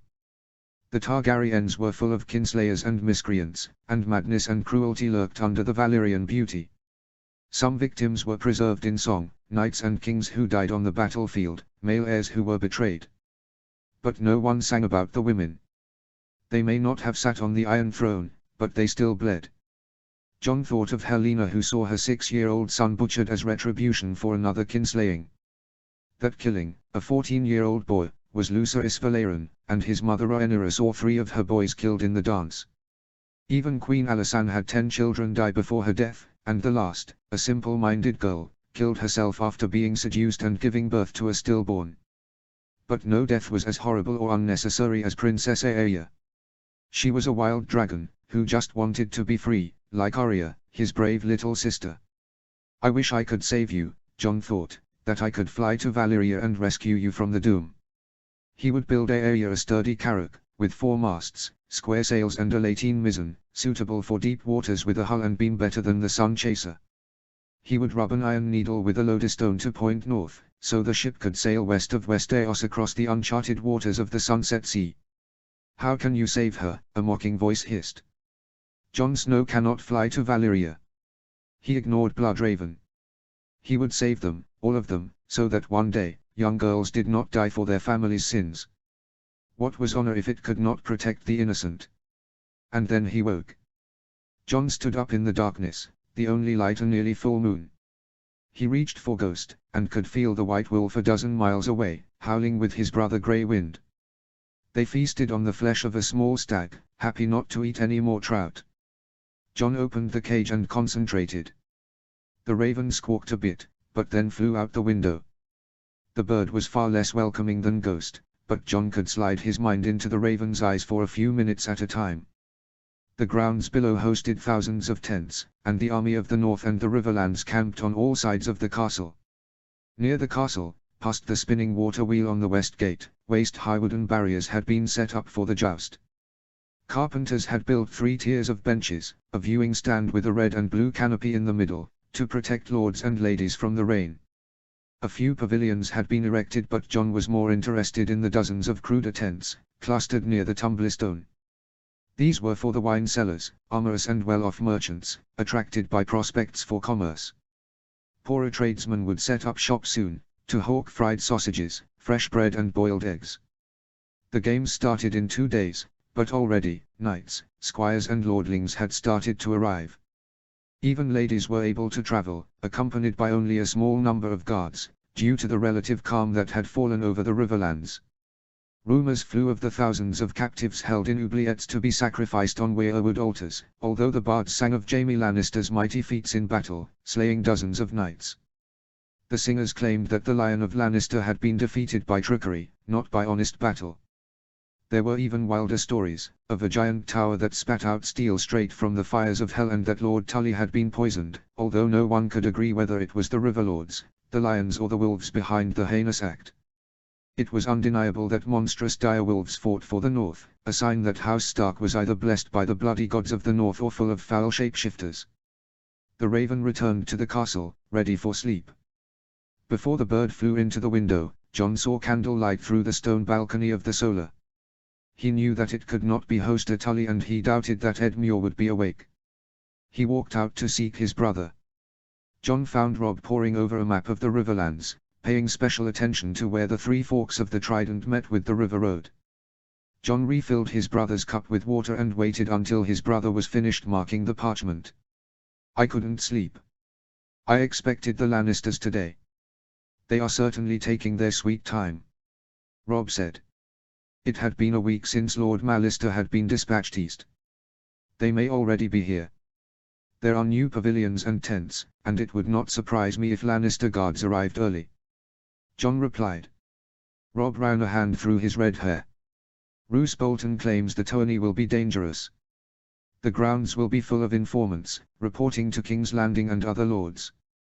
John had no doubt that the Liege Lord had his own spies, prowling on the tourney grounds. He is right. Spies can be hidden among the knights and small folk attending the games. But we have 20,000 men and the castle will be sealed tight. And the crowds work in our favor as well. We can release prisoners from the dungeons to head south or west," John said. "We have gotten ravens from as far as Old Town, expressing interest in the tourney. But nothing from the Vale. My aunt is silent," Rob said. "It could be Petter Baelish's influence. If he took her maidenhead, he may be swaying her to the Lannister side," John said. "My lady mother does not believe the Kingslayer's words. She thinks of Petter still as her childhood friend. She asked Baelish to help father in King's Landing. She says that Aunt Lysa sent a raven to Winterfell, about her hatred of the Lannisters," Rob said. "Actions matter, not words. Father was helped by someone, perhaps Baelish, into the Black Cells. And if Lady Arryn truly hated the Lannisters, she would send the Knights of the Vale to fight, not write a letter," John said. "I agree. Lady Stark is angry with you," Rob said. Catelyn Stark was unhappy often, but she had been particularly annoyed this week, over the blast furnace. Lady Stark argued that he should gift a suit of plate to each of the great houses of the north, especially Lord Bolton and Lord Karstark. John chose instead to honor the Mormonts, replacing patched ring mail and chain with steel. The Sheba received the first true set of armor, breastplate, pauldrons, thicker on the right side, gauntlets, tassets, greaves and a visorless helmet with a Y-shaped opening for the eyes and mouth. Mage Mormont looked like an armored bear, and was just as dangerous. "I stand by my decision, the Mormonts have been the most loyal allies of House Stark for 1,000 years," John said. "And now, they are House Stark's best armored fighters," Rob jested. "I forged armor and weapons for your guard as well. Loyalty is forged in battle. Those who fought bravely deserve to be rewarded," John said. Unspoken was the fact that Rickard Karstark and Roose Bolton had seen no battle yet. "My lady mother thinks you favor the she-bears for other reasons. Are you not sparring with Daisy, Lyra and Jory in secret?" "Rob, you wanted me to train with weapons. Daisy is an excellent fighter, and she and her sisters are happy to spar late in the day. Unlike some, I cannot spend all my time preening before the men in the yard," John said. "Late in the day? Is there a betrothal I should be aware of? A baby she-bear to be named the heir of Bear Island?" Rob japed. "Daisy beats the hell out of me daily. And her sisters are skilled as well with the mace. I have many bruises to prove that. Unless the Mormont courting ritual is a melee, I do not think I will not be married anytime soon," John said grumpily. Rob laughed and decided not to tease any further. "The Mormonts are loyal bannermen, and I am glad you armored them. Your judgment is good. John, I need your counsel more than ever. I worry about this meeting. The Lannisters are clever and tricky. I do not fear facing Tywin Lannister over the battlefield. The negotiation table is a different matter. You have my support. But Tywin Lannister will not come to Riverrun. We will negotiate with his messenger before the old lion gives his final say," John said. "And if he does not give an acceptable offer?" Rob said, arching his eyebrows. "Then we fight. As you said, House Stark is good at battle. Our ancestors only bowed to the dragons, and a lion is no dragon." John finished the morning with a thick, creamy seafood stew. It was not quite the famous dish of the Three Sisters, the islands south of White Harbor and north of the Mountains of the Moon, but it warmed him to the bones. River crabs had been substituted for spider and red crabs, but the stew had cod, crab and clams in a stock of heavy cream and butter with leeks, carrots and turnips. John enjoyed the simple but hearty food. He was sure the feasts that the stewards were preparing for the tournament would not be any more satisfying. For the past week, John settled into a busy and productive routine. He woke up at dawn, and after washing his face and hurrying through a breakfast of bread and cheese, measured the fuel, iron ore, and limestone mix for the blast furnace. With Satin and Chet, he reviewed the production from the day before. Dozens of eager small folk, boys and girls, joined the Winter Town crew and Satin's horse to work with the furnace. John paid good wages with a small fraction of the ransom proceeds. John could have sold the steel for high prices, but he chose to armor those loyal to House Stark first. That might change, but not until the Mormonts, Robb's honor guard and the rivermen eager to retake their castles were better equipped. After he gave orders for the furnace and the forges, John went to see the prisoners in the dungeons. He dealt with the captives 3 times a day, mid-morning, in the afternoon, and one last session at night. Most had little to add, peddling tales known to many, such as Tywin Lannister's dislike for his heir apparent Tyrion, or Joffrey Baratheon's cruelty at Casterly Rock. A boy who terrorized his younger siblings promised to be a dreadful man. Did Ned Stark not have any inkling before Sansa's betrothal? Or did his lord father allow his friendship with Robert to blind him to the crown prince's faults? And now, that vicious child was the king. Of all Robert Baratheon's many failings, that might have been the worst, a cruel and evil heir. "Snow, this armor doesn't fit," Jorah Mormont complained. The steel plate hung down to the tops of her thighs, and Jorah slapped her chest. "It is too tight and narrow. That is not yours. That is for Daisy, your older sister," John said. "No wonder it is too small for my teats," Jorah said, laughing. Her sister Lyra helped her take the breastplate off her thick leather undershirt. "You need to get fitted for plate mail. You can't just wear anything you like," John said. Jorah smirked suggestively. "And are you going to measure my breasts for the plate?" John rolled his eyes. "Lanny." The brown-haired girl rushed to his side. She wore a heavy apron, and had tied her curly hair under a grey rag. "Please help Jorah." Theon Greyjoy sneered. "Snow, you have girls working at the forge. A beauty like that belongs somewhere else. Most of the labor is done with water power, trifomers, polishing stones. Lanny can measure and fit armor, or sew leather buckles as well as any," John said. "Perhaps you can help me with my breeches. They are too tight." Theon smirked to the young girl. Lanny froze and looked down at her feet. "Piss off, Greyjoy. Women can fight better than you. And now, they can make better armor than the crap you squids wear." "What's next?" Jorah said. "We are better sailors than any. Hard men to rule hard places. The Ironborn are natural warriors and raiders," Theon boasted. "The best sailors in the world do more than sack villages," John said. He thought about Elissa Farman on the Sunchaser and Corlys Valerian's expeditions on the Sea Snake. They were the greatest explorers Westeros had ever known. And the next time the Ironborn raid Bear Island, they will find that Mormonts in steel plate can crush men in iron chain. John left the hall to go to the dungeons. He was tempted to visit the Maiden Vault, and speak to Kevan and Jaime Lannister. The lesser Lannister had no lands, but he fed 200 knights, and commanded thousands more men. Kevan may not have been as cunning as Tywin, but a solid and steady follower was not to be underestimated on the battlefield. John played games of Sivas with the Kingslayer. Jaime's approach to the game was exactly as expected, a rash boldness that seemed winning but once weathered, led to defeat. John promised a bottle of Arbor Gold if Jaime could defeat him. He was never in danger of losing the bet, although he had poured a few glasses of fine summer wine for the Lannister knight. John hoped that the Lannisters would agree to a fair exchange of hostages, but he had no illusions about peace. Tywin burned the Riverlands for the arrest of his least liked son. The old lion would not forget or forgive the capture of his favorite child or the 3 humbling defeats.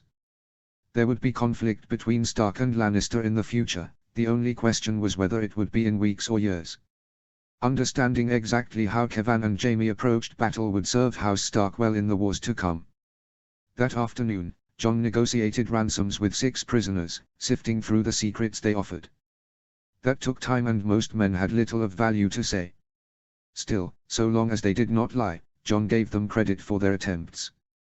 The 7th man seemed unpromising, with his small sharp close-set green eyes and dirty blonde hair on a big broad face. "Your name?" Jon said. "Ree, my lord." "I cannot pay 75 gold dragons," the man said. "I am no lord." "You are a mounted soldier, but no knight." "Whose household do you serve?" Jon asked. "No one, sir. I am a miller's son." Jon raised his eyebrows. "How do you have a charger? And who trained you to fight on horse?" "My grandfather was a knight, sir. He served Roger Rain, the Red Lion. My father fled for his life, and rather than be killed, purchased a mill at Sussfield. We sell grain from Silver Hill to the Golden Tooth." "Your grandfather died at Castamaria?" Jon asked. "Aye, sir. Grandfather, grandmother and my uncles. In the mines with their liege lord. Tywin Lannister had diverted water from a river into the mines of Castamaria, drowning knights, women, children and servants." The bards in the Westerlands sang the song endlessly. "And what secret do you have to sell me?" Jon asked. "I know how the Lannisters are sending food to the army. They are bringing supplies to the Golden Tooth, to be transported over the river road," the man said. "Why would they do that? It would be easier to use the Gold Road. That begins at Lannisport and winds south, avoiding any major castles in the Riverlands. The wagons could reach Harrenhal quickly and safely." Jon asked. "Aye, sir. But Leo Lefford is Lord of the Golden Tooth. He is a sour man and wants as much credit possible. He is in charge of the Lannister stores and supplies. So all the grain is sent to the Golden Tooth and moved east," the man said. "Interesting. Your name is Ree. What is that short for?" Jon said. "Reynard, sir." "Ah, Roger Rain's younger brother is your namesake. Your family is still loyal to the Rains?" Jon said. "My father says the Red Lion was the greatest man he ever knew. But that is in the past. I just want to live. I don't want to die in no dungeon." Reynard said. "No one does," Jon thought. "Your secret is valuable. I will reduce the ransom to 35 gold dragons. And I will offer you another reward. I wish to know how and when the supplies are being shipped to the Golden Tooth. If you serve well, the ransom will be forgiven completely. And I will also pay 10 gold dragons for any information I deem valuable enough to break the supply train." Jon said. "The army buys our grain. But how would I inform you, sir? I have no ravens. I will release prisoners every week for the next few moons. Wagons will transport men back and forth into the Westerlands. Find one of the wagon drivers and give them a note." Jon said. The man gulped. "Yes, sir. But I don't want to see any more killing. Tywin Lannister started the killing by attacking the Rivermen. And I want the fighting to end. You are not the only one who wishes to return to his family," Jon said. Jon walked out of the castle, dressed in a plain brown tunic with a grey hood over his dark locks. Small folk outside whispered and pointed to the blast furnace, and did not see the White Wolf following his master. Jon left Robb's guards behind, and while he enjoyed the company of the Mormonts and Smalljan and the Karstark brothers, they were skilled at fighting, not stealth. He carried a dirk on his belt but no sword. Ghost would be more dangerous than any sword. Dozens of merchants had erected stalls on the grounds west of Riverrun. They sold roasted meats, fruits, ale, wine, cloaks, hats, whetstones, pots of clay and pewter, and all sorts of other goods. Jugglers and bards wandered among the crowds, plying their trades, and so did cutpurses and whores. Jon looked for a table selling herbs and medicine. At first, Jon did not recognize Aisha. The wood witch was garbed in simple brown homespun wool, revealing a slender and attractive figure. Her long straight black hair was not bound under a grey shawl but with a black ribbon. He followed her at a distance until she walked into a large tent. Outside, sausages sizzled over a smoky fire, but inside, A large crowd watched a troop of puppeteers working two wooden knights in a sword battle, Sir Duncan the Tall versus Lionel Baratheon. Sir Duncan won the trial by combat. Jon smiled. In song, the flea-bottom knight won every duel. Jon bought a few sausages with a copper coin. The troop leader, a large fat Dornishman, bowed to the crowd. He looked nothing like the two others, a dark-haired cheerful boy and a tall, slim black-haired girl. A middle-aged brown-haired woman alternated between selling brown ale in horns and sitting down paying customers in chairs near the front. Now, sirs, we will tell the tale of the war in the Riverlands between the wolf and the lion, the ringmaster announced. 3 lion puppets strutted about the stage, roaring and trampling other animals. The arrogant lions declared themselves the mightiest of all beasts, and demanded tribute, devouring any that refused to pay. A stag objected, but the noble beast was dragged down to the ground and slain. All was lost until a majestic grey wolf attacked the lions, the big cats running away in fear. The grey wolf sat triumphantly in the middle of the stage. And this was the Grey King, the Lord of Winter, whose name was Stark the Dornishman announced to oohs and ahs from the admiring crowd. Did the Grey King win? A voice shouted out. Alas, no, the ringmaster cried. The lions agreed to the parley. The wolf and a lion puppet sat down at a table, but the 2 other lions suddenly attacked from behind, biting and ripping at the wolf's back. The crowd looked on with horror at the sudden reversal. The wounded Grey King crawled back north, leaving the triumphant pride of lions to celebrate over the dead stag. But, the story does not end, the Dornishman said. The tall slim dark-haired girl brought out another puppet, a white wolf. There was another, a bastard beast born by the stranger itself. Some say the creature was named White Fang, others that only sorcerers and witches of Karth dare to utter the true name, lest they be dragged away to burn in a fiery furnace. But White Fang came upon the lions as they feasted, and killed them all. The girl puppeteer manipulated the strings with alacrity, and the white wolf battered the lions into submission. Jon was impressed by her dexterity and skill, but not by the wolf puppet, which looked nothing like Ghost. The eyes and the teeth were all wrong. What happened next? A boy asked. Did White Fang usurp his brother? Did Grey King die? Did the other lions seek revenge? Does White Fang become king? Or do the stags kill him? You will have to find out later in the shows to come, the Dornishman said with an enigmatic smile, as he and the woman cleared the tent out for the next show. Jon stayed in the shadows, as the crowd left, buzzing about what they saw. Aisha also remained and helped the ringmaster pack the puppets while the older woman collected coins. Jon went up to the thin dark-haired puppeteer. Even kneeling on the ground, she looked taller than most girls. "Milord," she asked with a half-smile.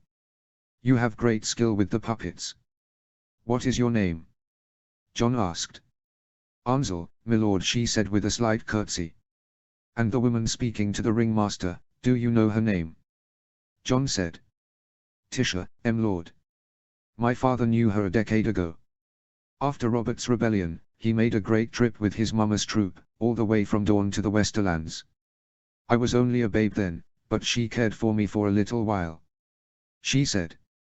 "I apologize, sir, but we will need the tent for the next show," the fat man said.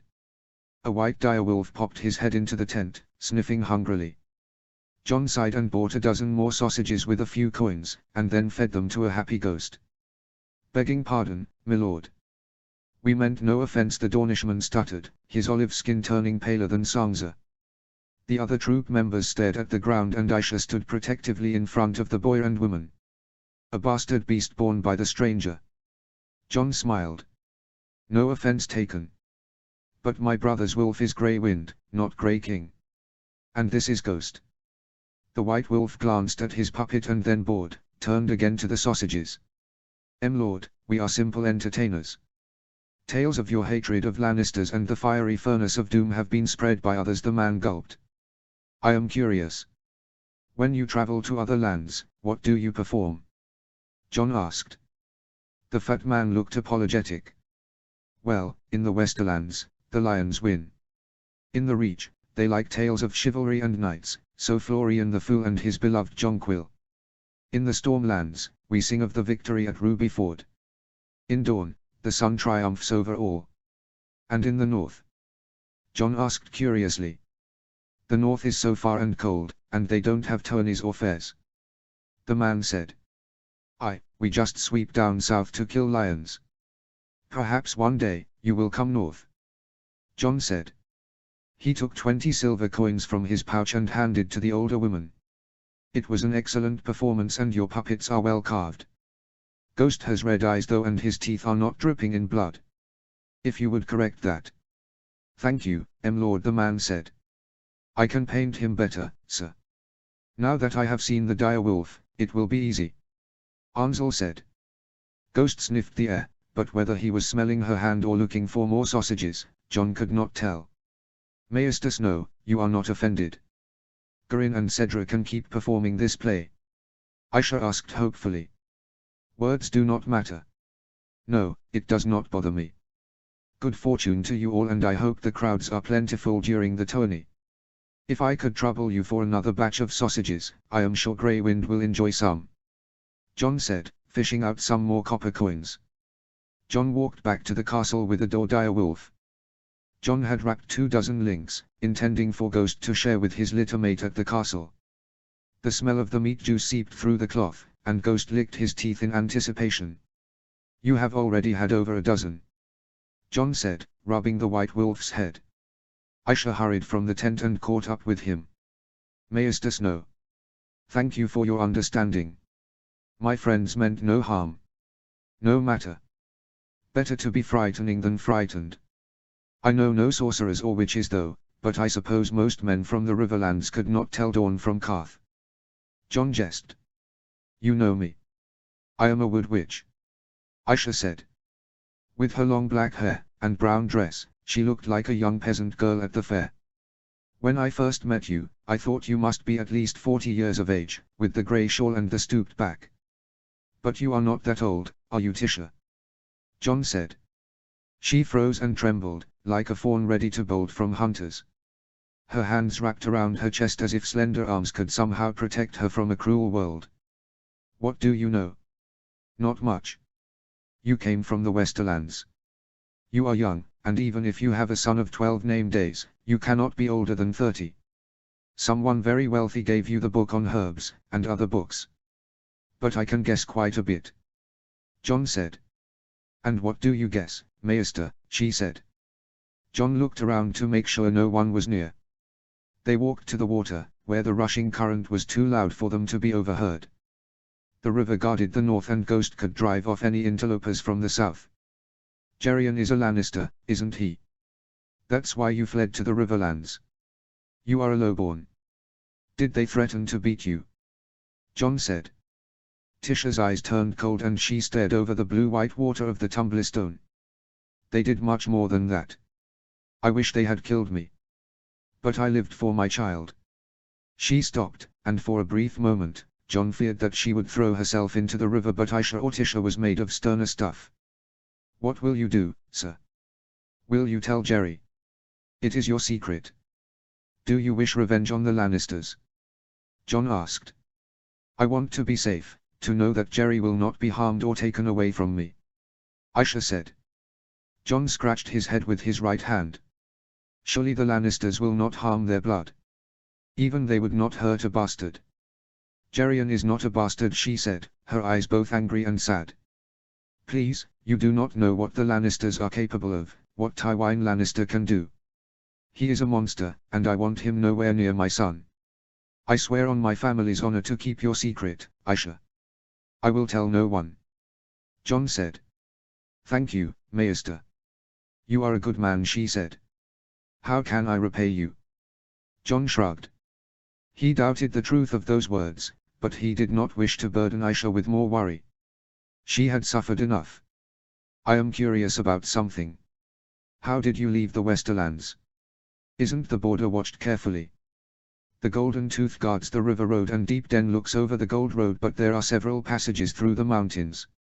I can show you, but crossing that way is not easy. A small troop of mummers may do so, if they wish to avoid the Tooth, she said. John wondered which was the right way to the Westerlands. Both the Tooth and the Gold Road were 150 miles away due west and south respectively. The road would be easier terrain for horses and wagons, but the Lannisters would spot them easily. The Tooth was a small castle but commanded the high ground at the border. And it was close enough to Ashmark and Sarsfield that any siege would face dangers from other Lannister bannermen. That night, Jon and Robb took dinner in Lord Tully's solar with their direwolves who laid down near the fire. Grey Wind had taken more than his fair share of the sausages but his brother did not complain. Both wolves rested quietly, normal for Ghost but unusual for the rambunctious Grey Wolf. Robb ate trout roasted with bacon and Jon had a stoup of thick barley and beef stew. A dish of buttered beets sat on the table near stacks of letters and worn down and unlit candles. Edmure Tully had come earlier that night to talk of the tourney that began in 2 days. He smiled more now, excited for the coming pageantry. Edmure had grown a fiery red beard, and with his fine wool doublet in Tully colours emblazoned with leaping silver trout, looked every bit the heir of Riverrun. The door to the solar was open so lords and knights could speak to the two brothers. Edmure had appointed his good friend Mark Piper as master of the games. Jon was more interested in hearing from the Mondaly brothers, who Robb had tasked with watching for any strangers or unknown knights. Rivermen had volunteered to patrol the grounds to ensure security although Blackwoods and Bracken men were separated. Oliver Free opened the door, escorting an excited young Maester. "Lord Stark, the men on the east wall have sighted my father's banners only a few miles away," Sir Patrick said. "Good, they have returned. That means Tywin's messenger is near," Robb said. He was anxious but still eager to begin negotiations. Brynden Tully entered the room with his sister. "Lord Stark, we have spotted banners approaching. To the west and south." "West and south? Who approaches from the west?" Robb said. "A golden lion on a crimson field. And others that we cannot see in the dusk," Catelyn said. Tytos Blackwood and his 3 sons burst through the doors. "My lord, a host of men come from the north. Do you think we are under attack?" Brynden Blackwood asked. Robb shook his head. "We have 20,000 men, well rested, and the castle is stocked with plentiful food and supplies. Even a fool would refrain from attacking us. At most, Tywin Lannister has 30,000 men. He would not win a battle here." He paused for a second. "Find out more from the men on the walls. Edmure, you should meet Lord Mallister when he returns. Mother, we may need to prepare for our guests." Robb waited until the solar emptied, leaving only the 2 brothers and their wolves. He ordered Oliver to stand guard outside the closed door and ensure that no one would eavesdrop. "Jon." Jon Snow nodded. He opened a cage hanging in the corner, and released a black raven out the window. The raven flew in an awkward circle until Jon sat down and his eyes turned milky white. Jon directed the bird south, flying over the sandstone walls.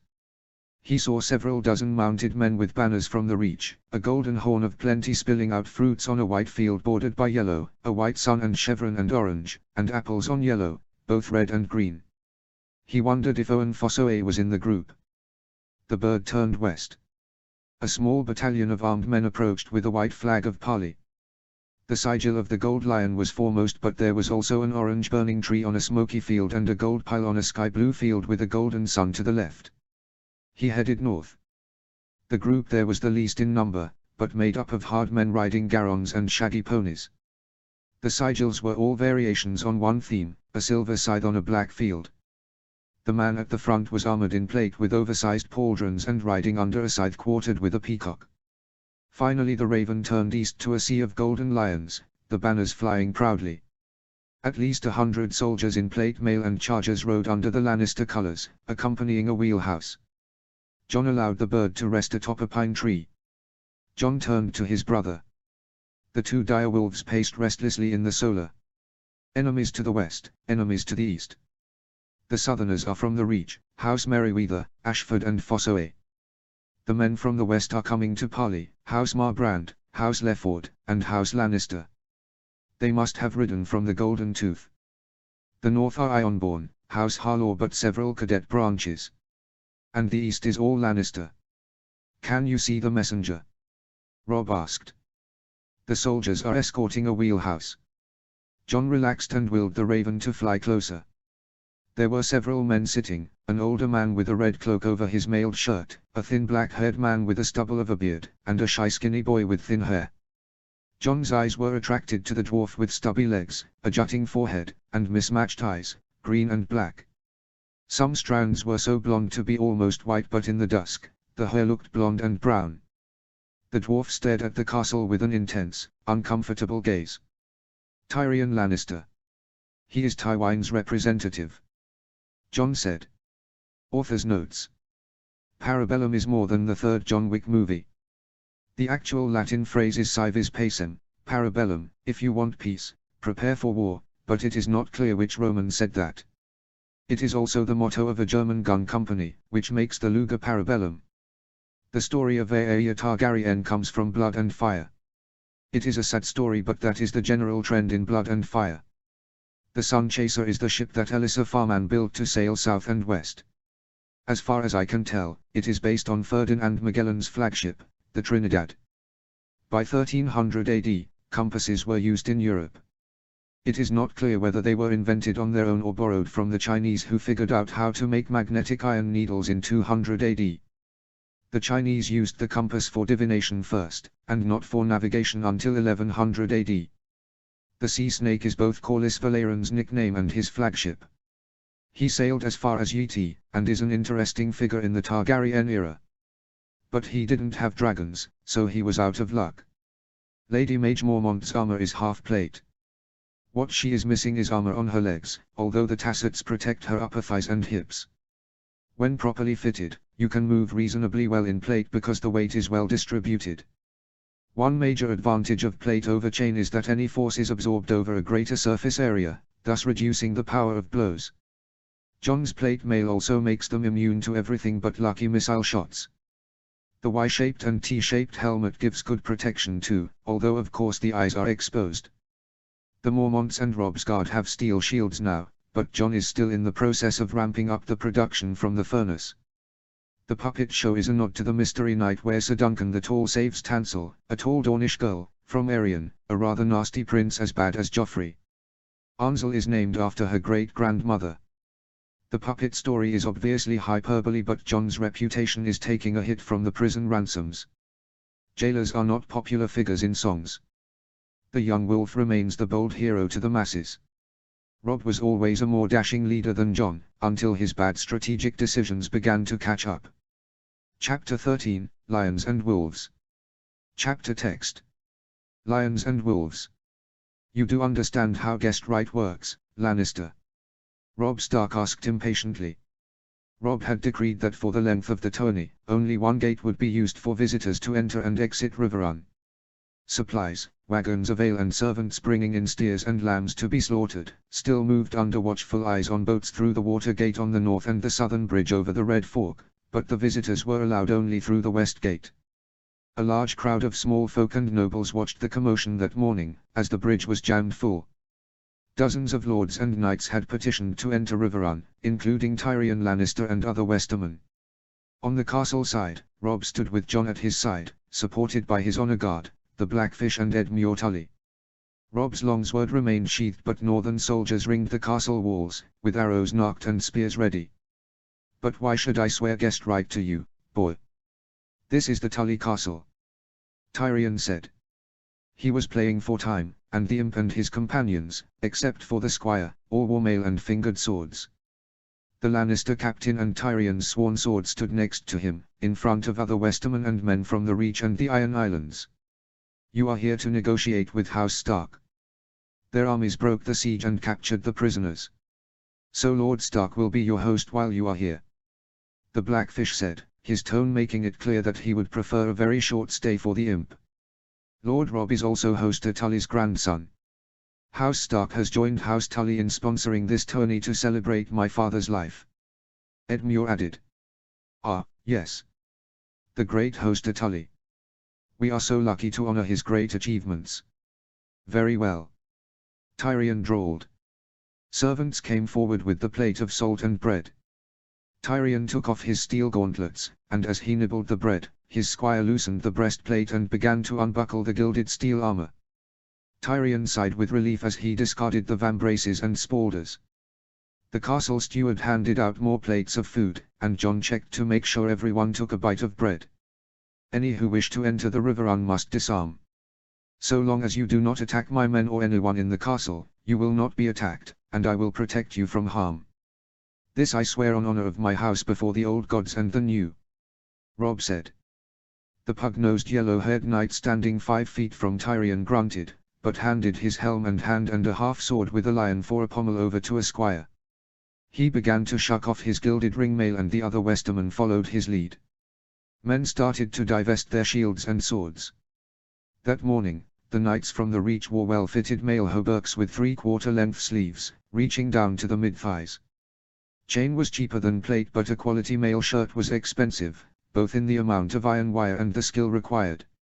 It was certainly more costly than the scavenged mishmash that the Ironborn wore for protection. The squids did not sew, but they also did not smith. The Vikings had iron but not steel. That explained why the Ironborn had been losing wars since Black Harrin was roasted alive. The one exception to that wore plate under his black and silver cloak.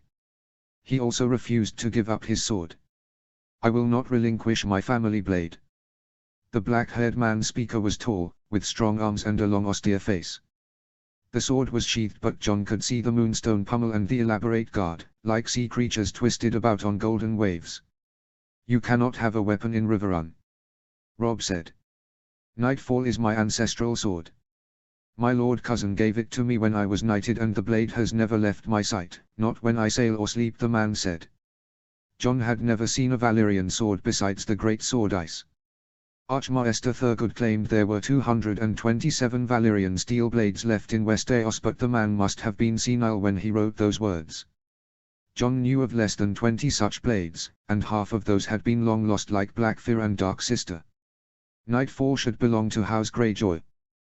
Dalton Greyjoy claimed the sword first, Theon said.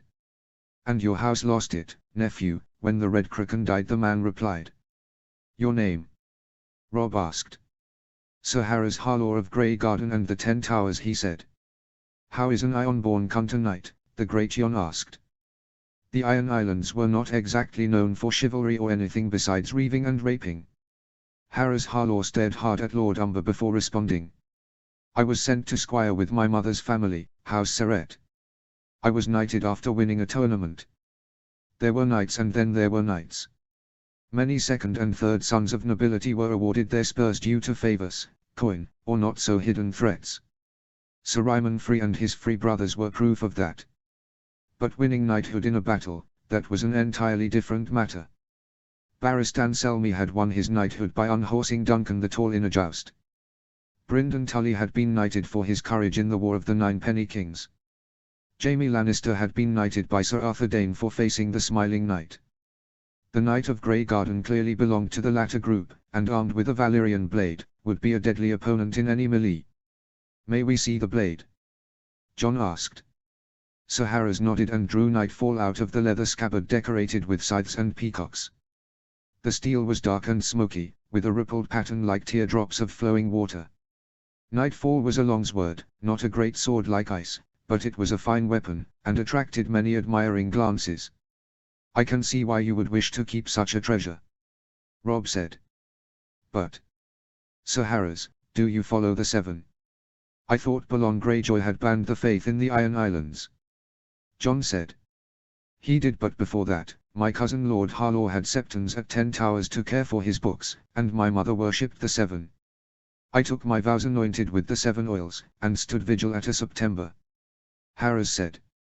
"Would you swear on the gods that you follow that you will not use the weapon in the castle, except in self-defense?" John said. "I, Lord Stark, I will swear that on the faith of the 7 and the houses of both my father and mother that I will honor guest right." Sir Harris said. "I will not wear armor, nor strike any man who does not attack me." "Then I accept, Sir Harris," Robb said. The burly Lannister man with a big square chin looked displeased at the exchange. "When can we see the prisoners?" "And you are?" Robb asked. Tyrion Lannister stepped forward. "Lord Stark, allow me to introduce my companions." "I am not your bloody companion, Tyrion. I came from the west. Sir Davin Lannister, and I am here with my Marbrand and Lefford cousins to see the prisoners," he said. "You are here for the squires?" John realized.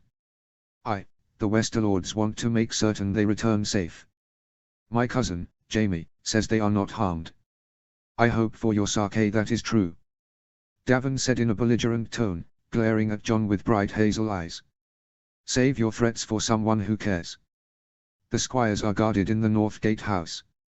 They will be released to you once we receive the ransoms. The other prisoners are in the dungeons, except of course your uncles and cousins. John said. And now for my companions. Tyrion said breezily, as if he had not been interrupted. This is my squire, Pardrick of House Payne. This is the captain of the guards, Vylar of House Broom. These loyal men are leal servants of House Lannister. Like a showman, he extended his right hand to a large company of well-armed red cloaks, more than 80 in number, and perhaps as many as 100. The gesture was oddly reminiscent of the Dornish ringmaster. And this is Bronn, of House. You wouldn't know the house, my lord. A shithole in a village. The black-haired man said. His sword was ugly, but John had no doubt that Tyrion's sworn shield could use the weapon well. We would like to introduce ourselves as well. A lumpy-nosed man with messy orange hair and a sigil of a horn of plenty spilling out grapes, apples, onions and turnips. John thought perhaps unfairly, that this might be the night of fruits and vegetables. I am Sir Owen Merryweather. This is Sir Robert and Sir Andrew Ashford. And these are the Fossoways, Sir Brian, Sir Edward, and Maester Snow. It is good to see you. Owen Fossoway beamed, a broad smile on his square face and pug nose. He wore a brown tunic with a red doublet, belted high up on his waist. His simple clothes stood out among the finely dressed knights, but his cheer was genuine compared to the other reachmen. Owen, what are you doing here? Why are you not at the Citadel? John asked. Lord Fossoway thought it would be good for me to return to Cider Hall. I have also brought our steward, Arslan, with me on my travels. Owen said. A handsome brown-haired man in his 20s smiled and bowed slightly. He was quite young for a position of such responsibility. Sir Harris cleared his throat. My men are Harlaws. You are welcome, sirs. Tomorrow night, the tourney will start with a feast. You may visit the castle and I offer you meat and drink. I promise you fair treatment and hospitality on my honor as a Stark. Robb said, and the Northmen parted to allow entrance into the castle. Tyrion, followed by Bronn, Pardrick Payne, and Vylar with a dozen Lannister guards, stepped forward over the bridge. The visitors staggered at the heat radiating from the blast furnace. Hot flames, yellow-orange with streaks of white, billowed out from the top of the 20-feet-tall structure. The bricks glowed with a hellish light, and a crew of boys and girls rushed about, taking finished ingots in stock to be hammered out by trip hammers or polished with stones. Mormont warriors were being measured and dressed as they tried on the steel breastplates, helmets and gauntlets. What in the seven hells is that? Asked a gaping Davin Lannister, sweat beading on face. Is that a furnace? But how can it be so tall? Tyrion said. John, you have figured out the riddle of steel, just like you told the conclave. Owen approached more closely, and pointed out to the steward and other southern knights the water wheel and how it was connected to the hammers and the bellows. Yes, it is a blast furnace and it produces molten steel. Archmaester Narin was wrong. You do not need a higher temperature, you need more air. John said, waving to the hard-working crew. Chet and Clydas barely looked up, so intent on keeping the production line humming. And when did you build this, Maester? Harris Harlaw said respectfully. We finished the furnace 8 days ago. We have been producing steel plate since. John said. Maester Snow will give a suit of armor to the victor of the joust and the melee. Edmund Tully said. A suit of armor. Not much of a prize. I suppose House Tully can only afford weapons and fish. Tyrion japed. You have not seen the armor, Lannister. And mayhap, it is not gilded with gold leaf or decorated with little cats on the shoulders. But I can assure you that it can block arrows and swords as well as anything from Casterly Rock. The Blackfish said. I doubt that. My father has hired master armorers from as far as Qohor. Their skill and craftsmanship is unparalleled in the Seven Kingdoms. They know the mysteries of reforging Valyrian steel. They do not forge armor, they make works of art. We have seen how well those works of art stand up in fighting. They didn't help your men the last 3 times. Rob said. 3 battles do not make a war. Tyrion said. No, but 3 victories are better than 3 defeats. Rob replied. I would like to see my brother, Jaime, but I would also like to meet with your advisors, perhaps over a meal. Tyrion said. My advisors? Why would you need to meet with them, Lannister? Rob said. You are the young wolf. Surely, you heed the counsel of older and wiser men. After all, you may know how to swing a sword and blow a war horn, but there is much more to war than that. Tyrion said with a smile. I negotiate for the army. As heir to Winterfell, I speak for my father, the Lord Paramount of the North. Rob said with clenched teeth. I am not certain the Starks will be Lord Paramounts for long. After all, treason is a serious offense. A low rumble of anger went through the Northmen. And besides, I am here representing the Iron Throne. The message of the Iron Throne should be heard by your bannermen. Tyrion said. You represent Joffrey Hill, a bastard born of incest. Rob snapped. Your only proof is an accusation from Stannis Baratheon, hardly a trustworthy source. Joffrey sits on the throne. And I am sure the Lords of the North would like to hear what the crown is offering to House Stark. After all, you owe your authority to your lords. Tyrion said. The Lord of Winterfell rules the North. Our lords are sworn by oath to Rob as heir. By what authority do you have to speak for the crown? Jon said. My father, Tywin Lannister, is the hand of the king and the father of the Queen Dowager. King Joffrey will follow his counsel. Tyrion said. Joffrey Hill may submit to Tywin, but not to you. Rob speaks for our house. But you have no authority to negotiate, do you? Jon said. My father will listen to my words. Tyrion said. Will he? I spoke to your bannermen. They say that Tywin wanted to drown you at birth. And that if he could trade your head for Jaime, he would do it without thinking. Jon said. That may be true, but I am here as his representative. Tyrion said. You are here as a messenger boy. You will take our demands and bring them back to Tywin. He will accept or reject our proposals, not you. Jon said. Lannister, you may speak at lunch, and then we will discuss our terms in private, so you can bring them back to your father. Rob said. I thank you for the kindness. Tyrion bowed mockingly. Rob waited until the solar door was closed before turning his fuming face around to face his brother. That little shit. Who does he think he is to mock me? To claim I am a green boy who needs to run to my lords for their approval. Tyrion Lannister is trying to get under your skin. He wants to make you angry. Jon said. Well, he is succeeding. Rob snapped. He is a clever man, but besides snide comments, what can he do? In fact, I am puzzled why he is here at all. Jon said. What do you mean? Rob asked. Tywin Lannister will be the one to approve any exchange.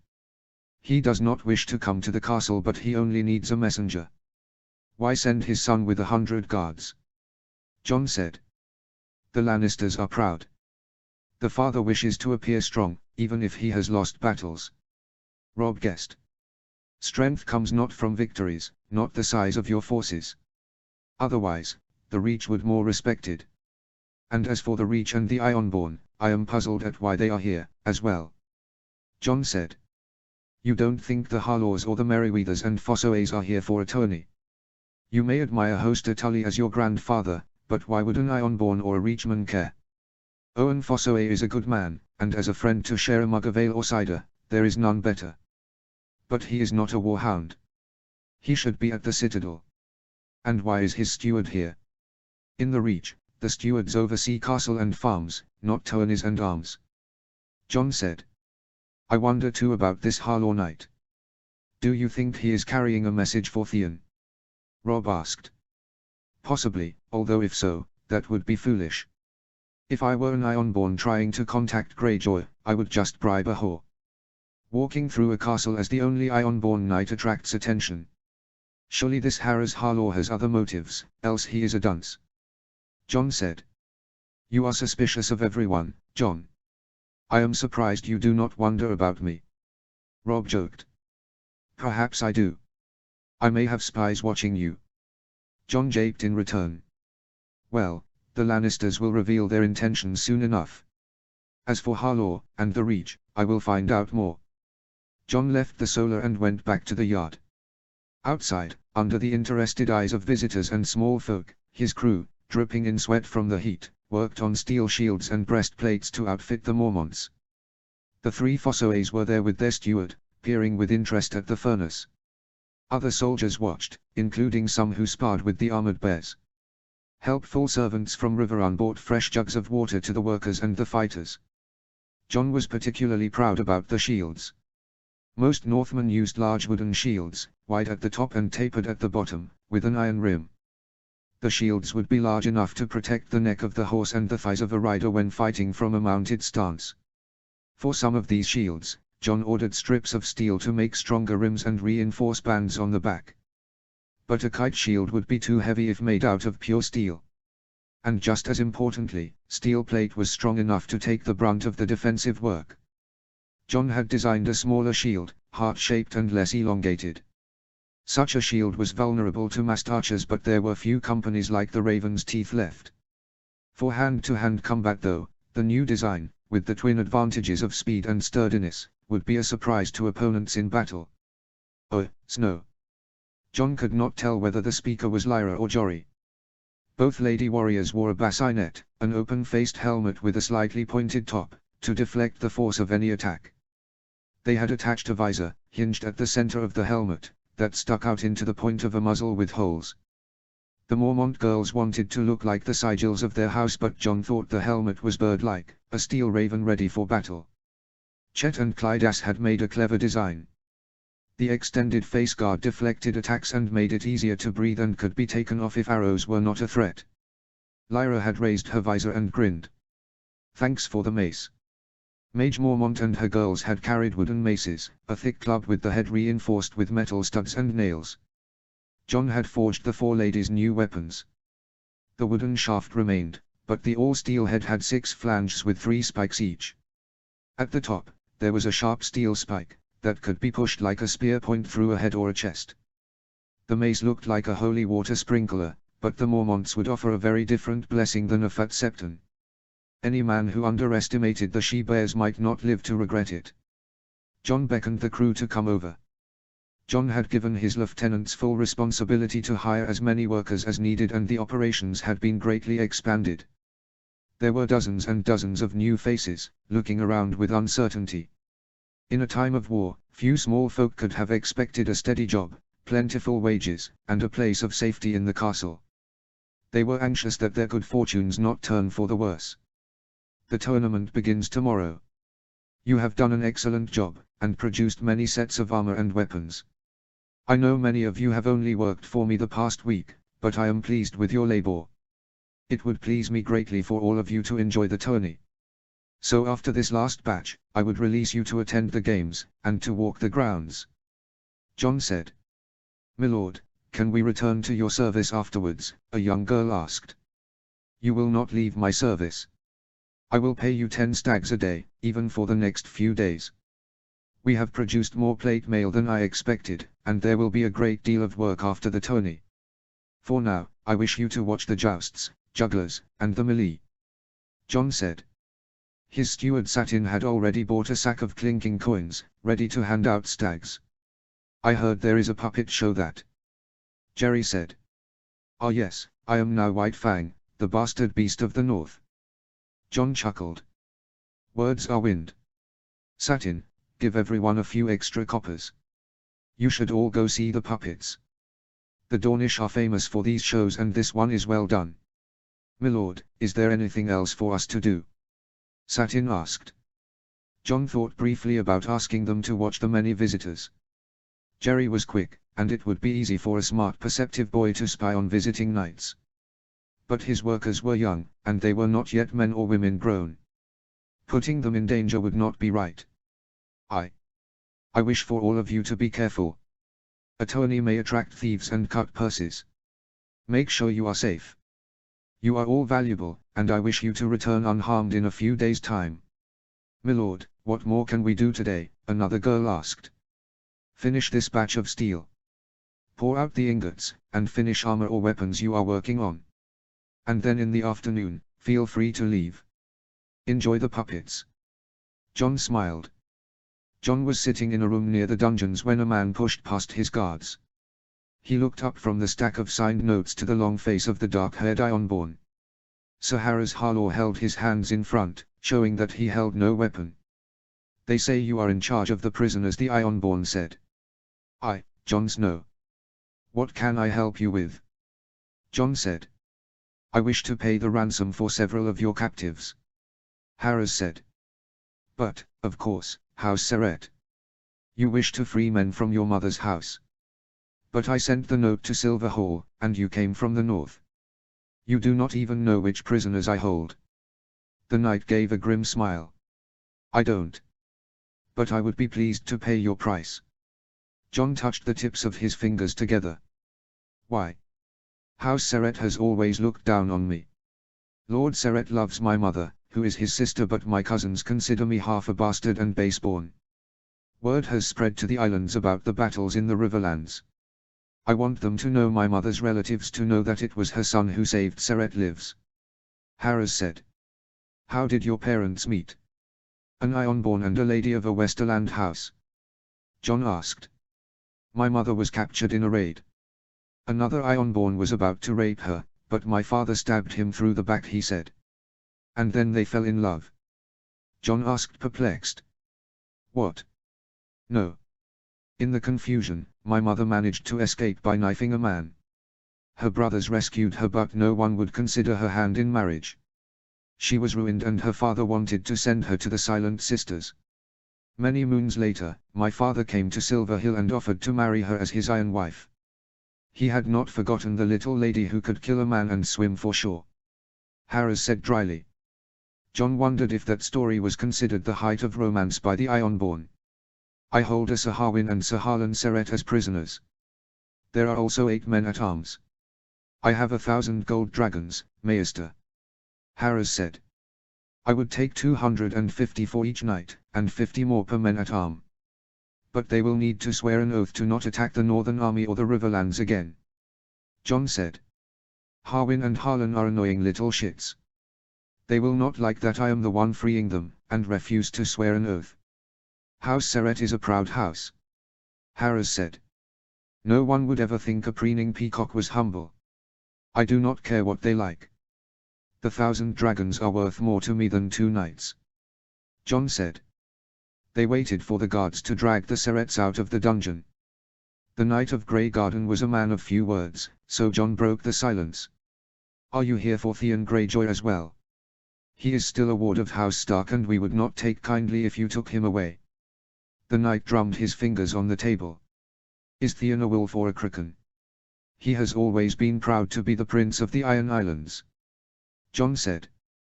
"The Ironborn have no princes, only captains and a Lord Reaver. Every man is king on his ship." Harris said. "If Theon is a kraken, then he can free himself to return to the sea. If he is a wolf, then he would not be welcome at Pike. Only force is valued among the Iron Islands. We are strong men who do not follow the laws of the Green Lands. But those Green Lands rule the Ironborn. Every time the Krakens rise up, they have lost. Dalton Greyjoy, Dagon Greyjoy, Balon Greyjoy. All 3 have been crushed." Jon said. The Ironborn knight gave a rueful smile. "The Ironborn are strong, but not smart. My cousin, Roderick Harlaw, says there must be a better way, but the Greyjoys have not found one. The Lord of Pike wishes to follow the old ways, of salt, blood and iron." The room opened and 2 dark blonde-haired prisoners were thrust in with swords at their backs. They looked and smelled like shit, but Jon was glad that Horlis had forced the Serets to wash. The bruises on their faces were fresh, but whether that was from the guards or squabbles in the dungeon, Jon did not know or care. "Harwin and Harlan, I am here to pay your ransom." The Ironborn smirked. "Before you are freed, you and your men must swear an oath to not attack the North and the Riverlands. I will have your names on this parchment." Jon said. "Never, you bastard!" The older Seret cried. "The old lion will destroy House Stark, and we will be avenged. Even if we die in these miserable dungeons, the singers will know that House Seret has no rival. Like many knights, the Serets had more pride than sense. After all, they were peacocks. Very well. Sir Harris wished to pay the ransom so the Serets would know that he was their savior. Instead, I will give you and your men to the Ironborn as thralls. You can work in the fields and mines of the Iron Islands, and eat salted fish for the rest of your lives, however long they will be. I am sure House Harlaw will be pleased to have Serets serving them. John said. You would sell us into slavery. Have you no honor? The younger Seret said. A thrall is not a slave. Your children can become Ironborn, that is, if you ever have any. And if a free man kills you, he will have to pay Wegild. Harris said. I will enjoy visiting Silver Hill and telling your sisters and your wives to visit you in Harlaw. The line between a thrall, a slave and a small folk was blurry. Slaves, at least, would get fed and housed. Some lords could care less whether their small folk starved. Even in the north, there were lands where the life of a peasant was nasty, brutish and short. The two Serets turned from outrage to resignation. We will make the oaths. The old man said bitterly. All of you, including the men at arms. And you had best behave. If you should attack a Northman or a Riverlander, you will be imprisoned again. John said. John waited with Mage Mormont for the Lannister men to finish speaking with Sir Jaime and the other captives that morning. John relied on Mormont guards, fierce and loyal men and women, to patrol the Maiden Vault. The Lady She-Bear wondered aloud whether it was a good idea to allow Tyrion and Davon Lannister to visit alone, with guards posted outside the door. The dwarf had brought his entourage, the squire, the sworn sword, the captain of the guards and 10 red cloaks. Sir Davon had come alone.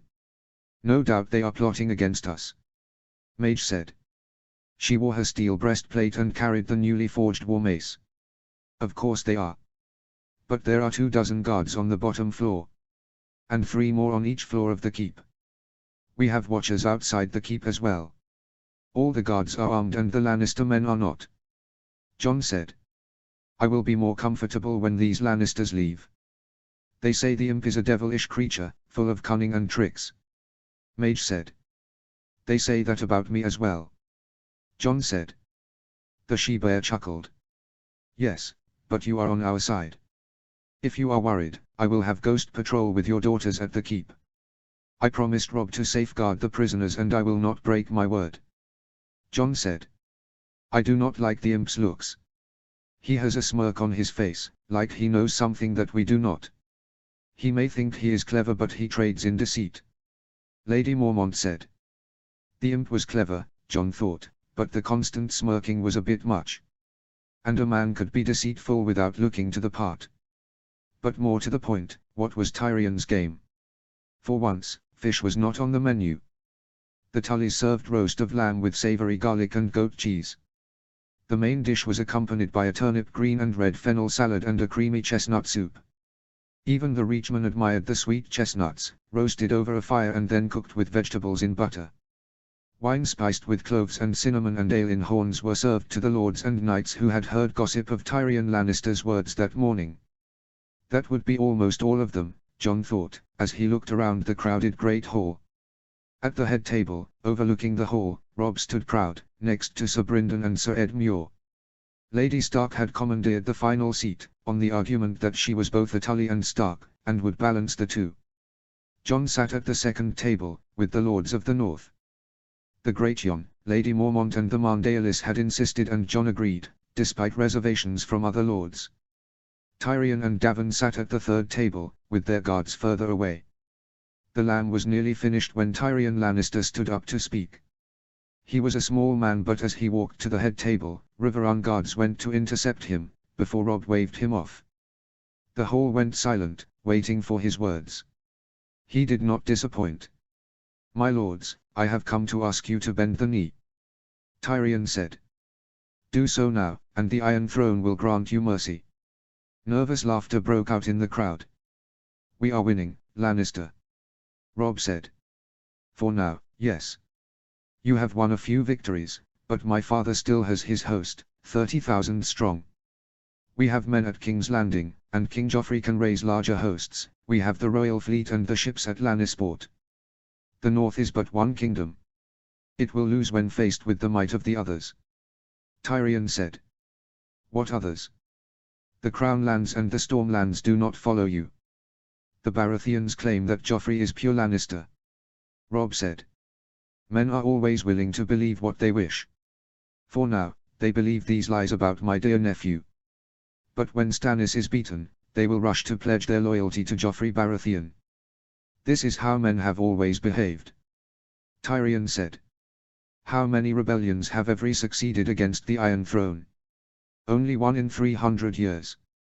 Yes, but that was the last one, and fought by the Starks, Sir Brynden said. But the Starks had allies then.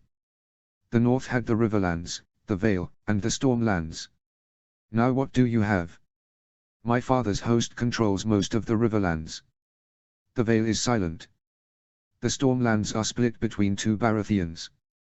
Tyrion said. Even alone, we defeated your armies. Robb said doggedly. You have brave fighters in the north, that is true. But you only faced part of the Lannister host. The Westerlands are the richest lands in the Seven Kingdoms. We have the best armor and many knights. We have the wealth to hire companies of sellswords. And the Iron Throne can find more allies. With marriages and appointments, other kingdoms will pledge their fealty. You are but one region of the Seven Kingdoms. A single land can be crushed by the throne. Heed the advice of those wiser than you. Bend the knee before you lose your heads. Bend the knee to save your lives. Tyrion said. Pretty words, Lannister, but you took Ned prisoner. We want him back as Warden of the North. The Great Jon said. And we will return him. But he will have to take the Black. Tyrion replied. No, my father did nothing wrong. He is a man of honor and would not commit treason. You will return him unharmed, and he will remain Lord of Winterfell. Robb said. Tyrion appeared stricken with sadness, and Jon wondered how much of this was a mummer's show. The dwarf knew that Robb would never allow their Lord Father to be branded a traitor. Then I truly am sorry.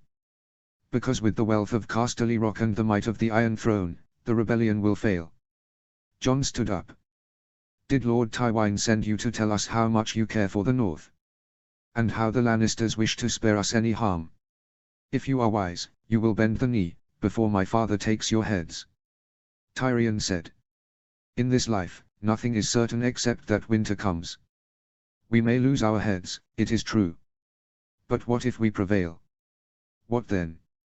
Jon spoke to a suddenly quiet room. My brother speaks the truth.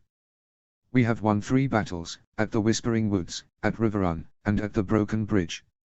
3 more, and we will see how well Joffrey Hill can hold the Iron Throne. Robb said. You have spoken to my lords in public. Now, we will speak in private. It was the Rivermen who were most concerned about the meeting. They crowded Robb in his solar, pleading to be heard, even as Sir Brynden attempted to clear the room. Lord Stark, if you return to the north, then our lands will be burnt and pillaged again, a dejected Limandiari said.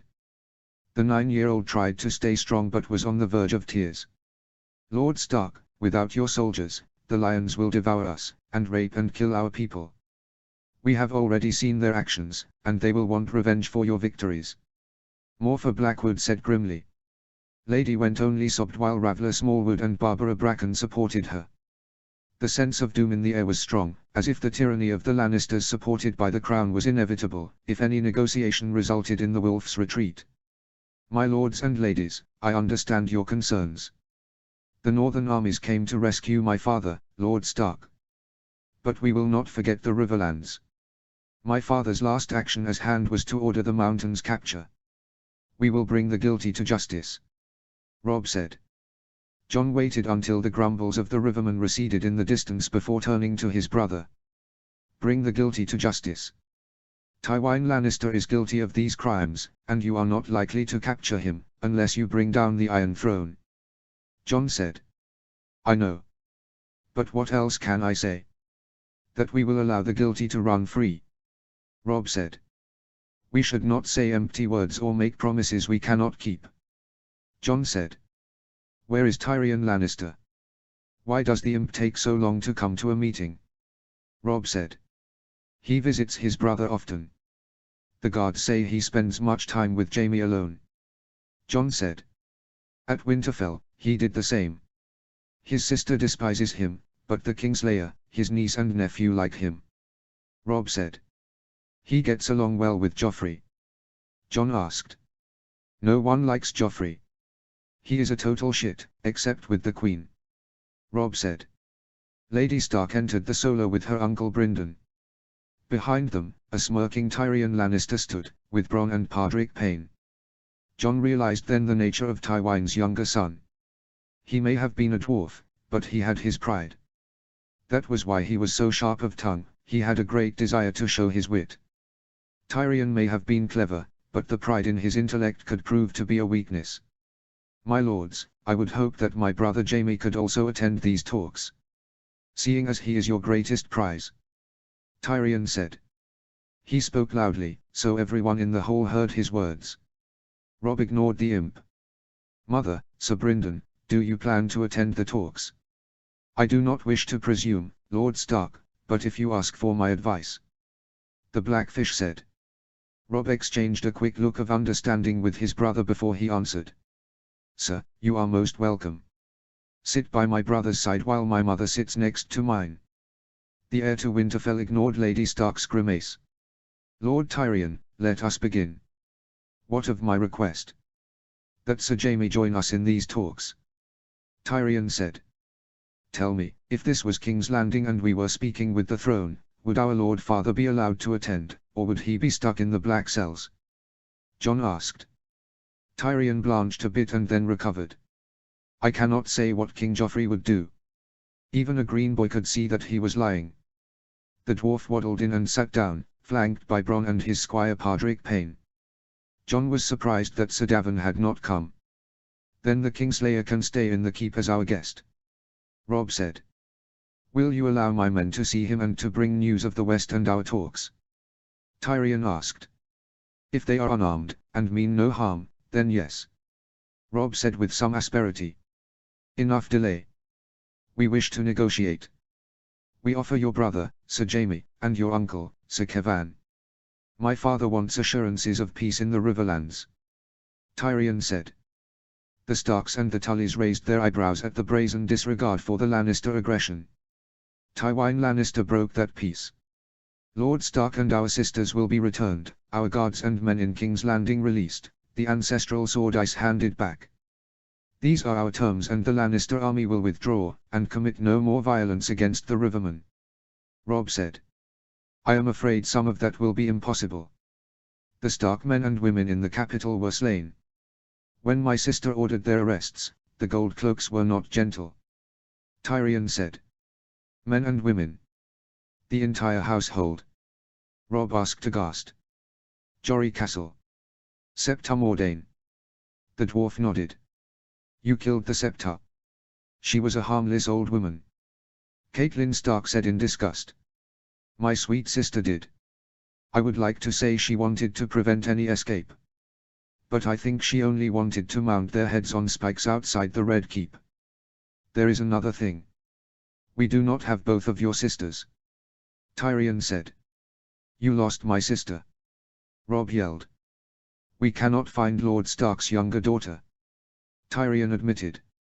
Oh, my sweet child. Lady Stark wailed. What happened to Arya? Was she attacked by your men? Jon said with a calm he did not feel. I do not know. I was not at King's Landing. All we have heard is that she disappeared. Tyrion said. You claim to speak for the Iron Throne. Yet that throne butchered good men and lost my sister. Robb said. I understand your anger. But I was not at King's Landing, and neither were my father and my brother. We had nothing to do with this. Tyrion said. Your entire misbegotten family is responsible. Would your bastard nephew have done this without your father's army? We will have revenge. It may take weeks or years, but if she is dead, the Lannisters will pay in blood. You will remember Arya Stark. Jon said in a cold voice. Tyrion shrugged. Terrible things happen in war. This is not a battle. Robb said. They arrested my father, my sisters, and our household. As for Lord Stark, he cannot return to Winterfell. He declared the king to be a bastard. Your family will not be attainted, but he must take the black. Tyrion said. The king is a bastard. And the North will not accept this punishment for Lord Stark. He is no traitor, just as Joffrey is no Baratheon. Robb said. The offer is a good one. Your father will be alive, and Lady Sansa will be returned north. The sword ice will be given back. And there will be no bloodshed in the Riverlands. Surely, that is better than war. Tyrion said. Robb, perhaps we should consider this peace. At least then, Lord Stark and Sansa will be safe. With Bran hurt and Arya missing, I could not bear the loss of another child. Catelyn said. The Blackfish spoke to his niece. Catelyn, peace is sweet but only if it lasts. Why hammer your sword into a plough if you must reforge it again on the morrow? Mother, Bran is hurt and Arya is missing because of the Lannisters. Our answer is no. Your offer is pathetic. My father must be freed and remain Lord of Winterfell. Robb insisted. My father will not allow that. It would. Tyrion began. Then he is a fool. Lord Stark had sworn oaths to the crown. As Lord of Winterfell, Ned Stark can call the banners back. If he takes the black, then Robb will be Lord. And we will seek revenge for Lannister crimes against House Stark and the Riverlands. Jon said. Young boys prefer war, but old men know the costs. Peace is better than death, my lords. Tywin offers to return your father and your sister. You are too young to play the Game of Thrones with their lives. Tyrion said.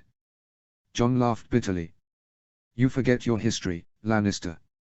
How old was your father when he marched on the Rains and burnt down Tarbeck Hall with everyone inside? 18 or 19 name days. We are not much younger than that. The Lannisters are not the Rains or the Tarbecks. Tyrion retorted. You are lions like the Rains. And lions can be tamed or killed. Jon said. Return my father as Lord of Winterfell, my sister unharmed, our sword ice and the bones of our men and women. Only then, will we consider peace if the Lannisters leave the Riverlands. Robb said. There was not a hint of wavering in his voice. The negotiations had ended. Jon sat alone, brooding in the solar after Robb had left with the Blackfish and his lady mother. He missed Arya, so fierce and willful, a skinny wild thing with torn clothes and scabby knees and elbows.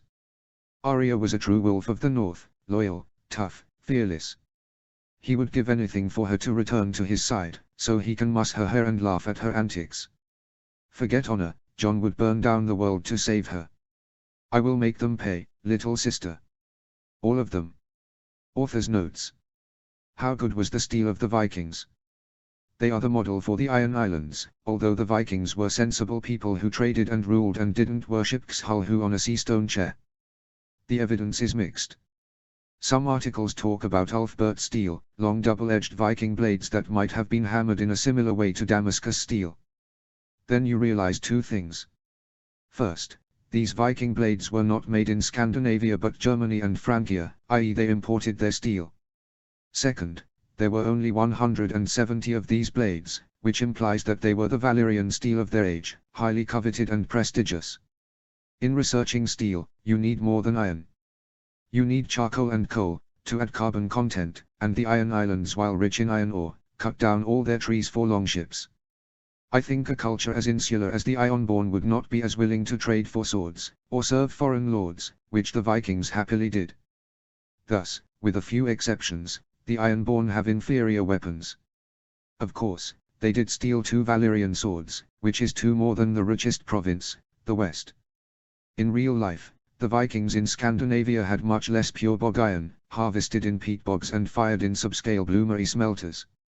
These were adequate for nails, hinges, pots and pans, but would have gotten crushed if that inferior iron was used against high-quality steel. Early Viking swords were made of pure iron and known to bend in battle. Gilded armor is expensive but not because of the gold. A half ounce of gold can cover 22 square feet because gold leaf is extremely thin. A suit of armor can be approximated by 5 foot high by 4 foot area. That said, the labor of applying that gold would be many man-hours, and presumably any armor sought out by kings and nobles to produce gilded armor would be quite expensive. In 1514, The Holy Roman Emperor paid 1,200 gold coins, a massive price, for a suit of gilded plate mail for his son, Charles V, but the cost isn't in the materials but the quality of labor and the incredible detail. Google Konrad Sürzenhofer. The shield development is quite real. In the 10th century, Europeans developed kite shields which were effective in the Norman invasion of England, particularly by mounted cavalry. After plate mail got better, warriors began to use heater shields, and those are the ones known for heraldry. Then, when missile weapons got better still, they stopped using shields at all, but by then, armor was obsolete due to gunpowder. There actually is a weapon called the holy water sprinkler. I found out when trying to figure out the difference between a morning star and a mace. John's upgrade of the Mormont weaponry will come into play over the next few chapters. Incidentally, the holy water sprinkler was a favorite weapon of King John of Bohemia who died at the Battle of Crécy, fighting blind. This might have been a popular legend but it is still a remarkable story, and it is funny to imagine it in the hands of the Mormont girls. In this life, nothing is certain except that winter comes. We may lose our heads, it is true. But what if we prevail? This is a quote from Chapter 9 of A Dance with Dragons when Ned Stark gets wrecked on the Sisters, on the way back to the north. Ned Stark tells this to Godric Borrell, and the Lord of Sweet Sister allows him to go on his way. It is a great quote but more than that, it shows how easily the events could change. Had Ned been arrested and sent to King's Landing, or Aerys been bright enough to take hostages, either Ricard or Brandon, the North would not have entered the war. That one quote shows how everything could have been different. Chapter 14, Oathbreaker. Chapter text. Oathbreaker. If Hoster Tully was well read, there was no proof in the Riverrun library. It was not just the paucity of works but the selection and condition of the books and scrolls. In his experience, books in Westeros fell into three broad categories. There were the great histories, usually the Targaryen kings, but also of regional affairs, like 10,000 Ships and Judgments of 3 Stark Lords. There were technical books that dealt with subjects near and dear to a maester.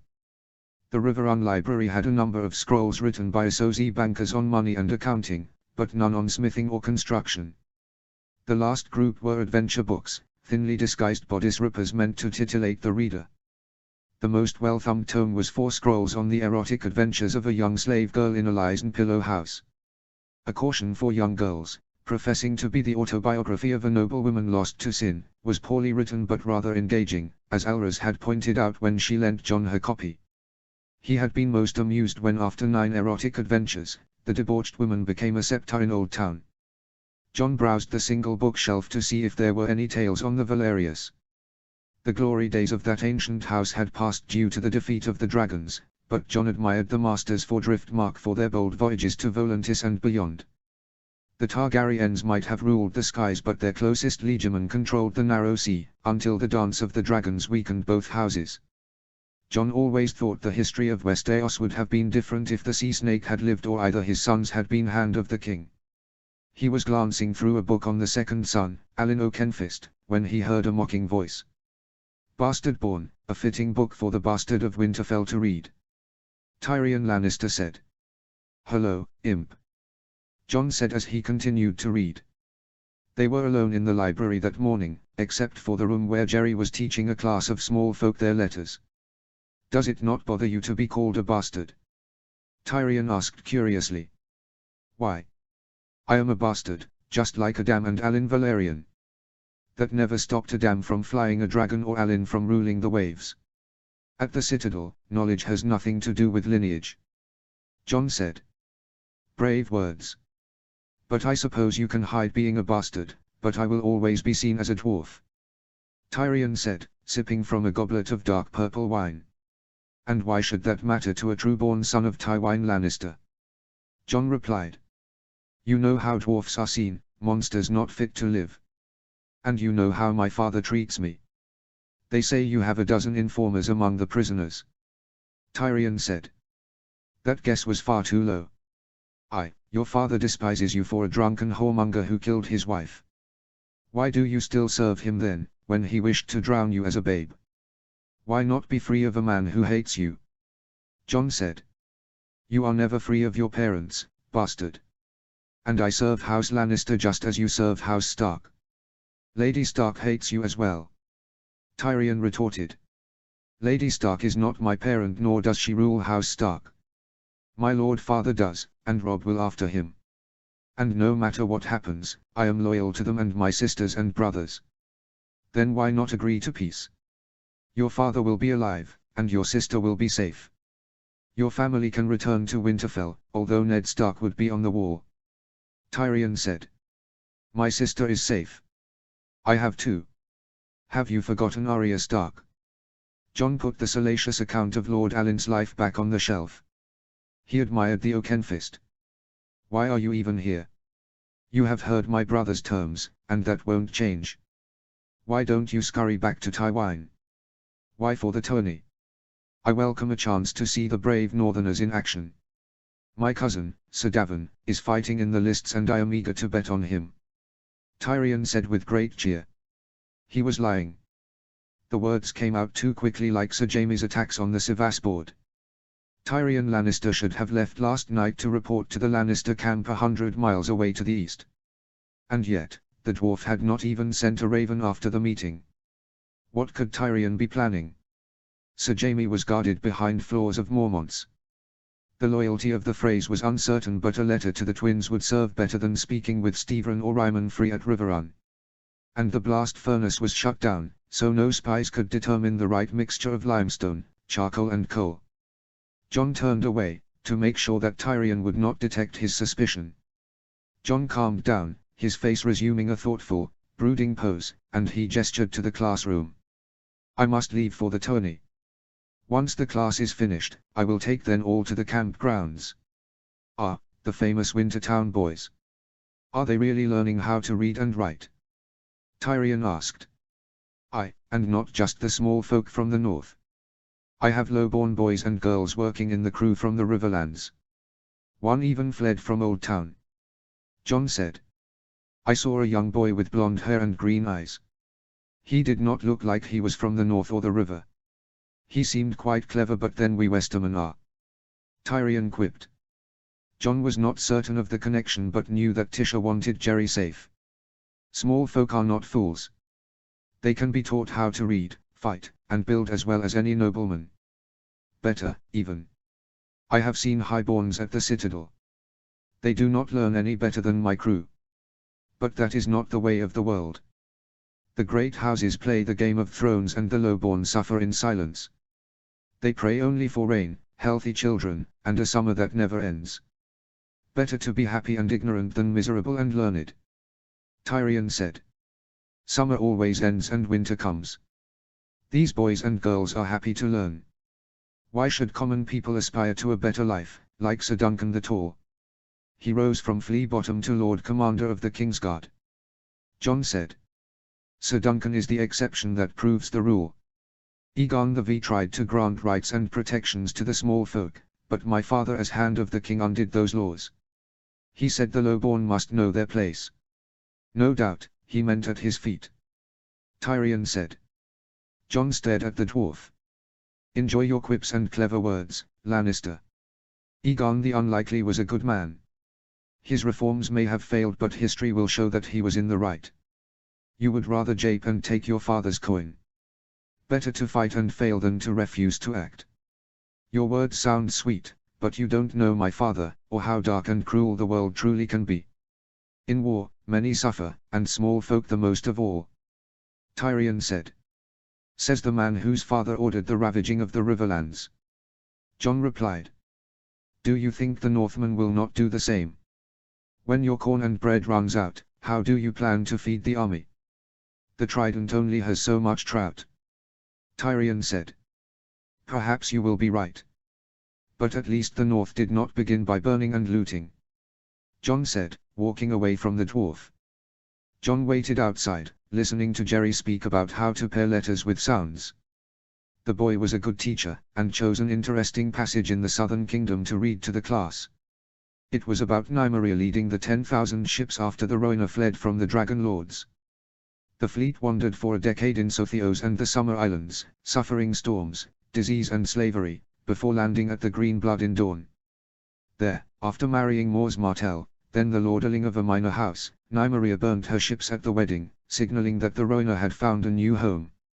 She would live and die in Dawn, surviving 3 husbands, and sending 6 kings to the wall. She was a great and strong leader, and John hoped that Arya's dire wolf had the same toughness and fortitude.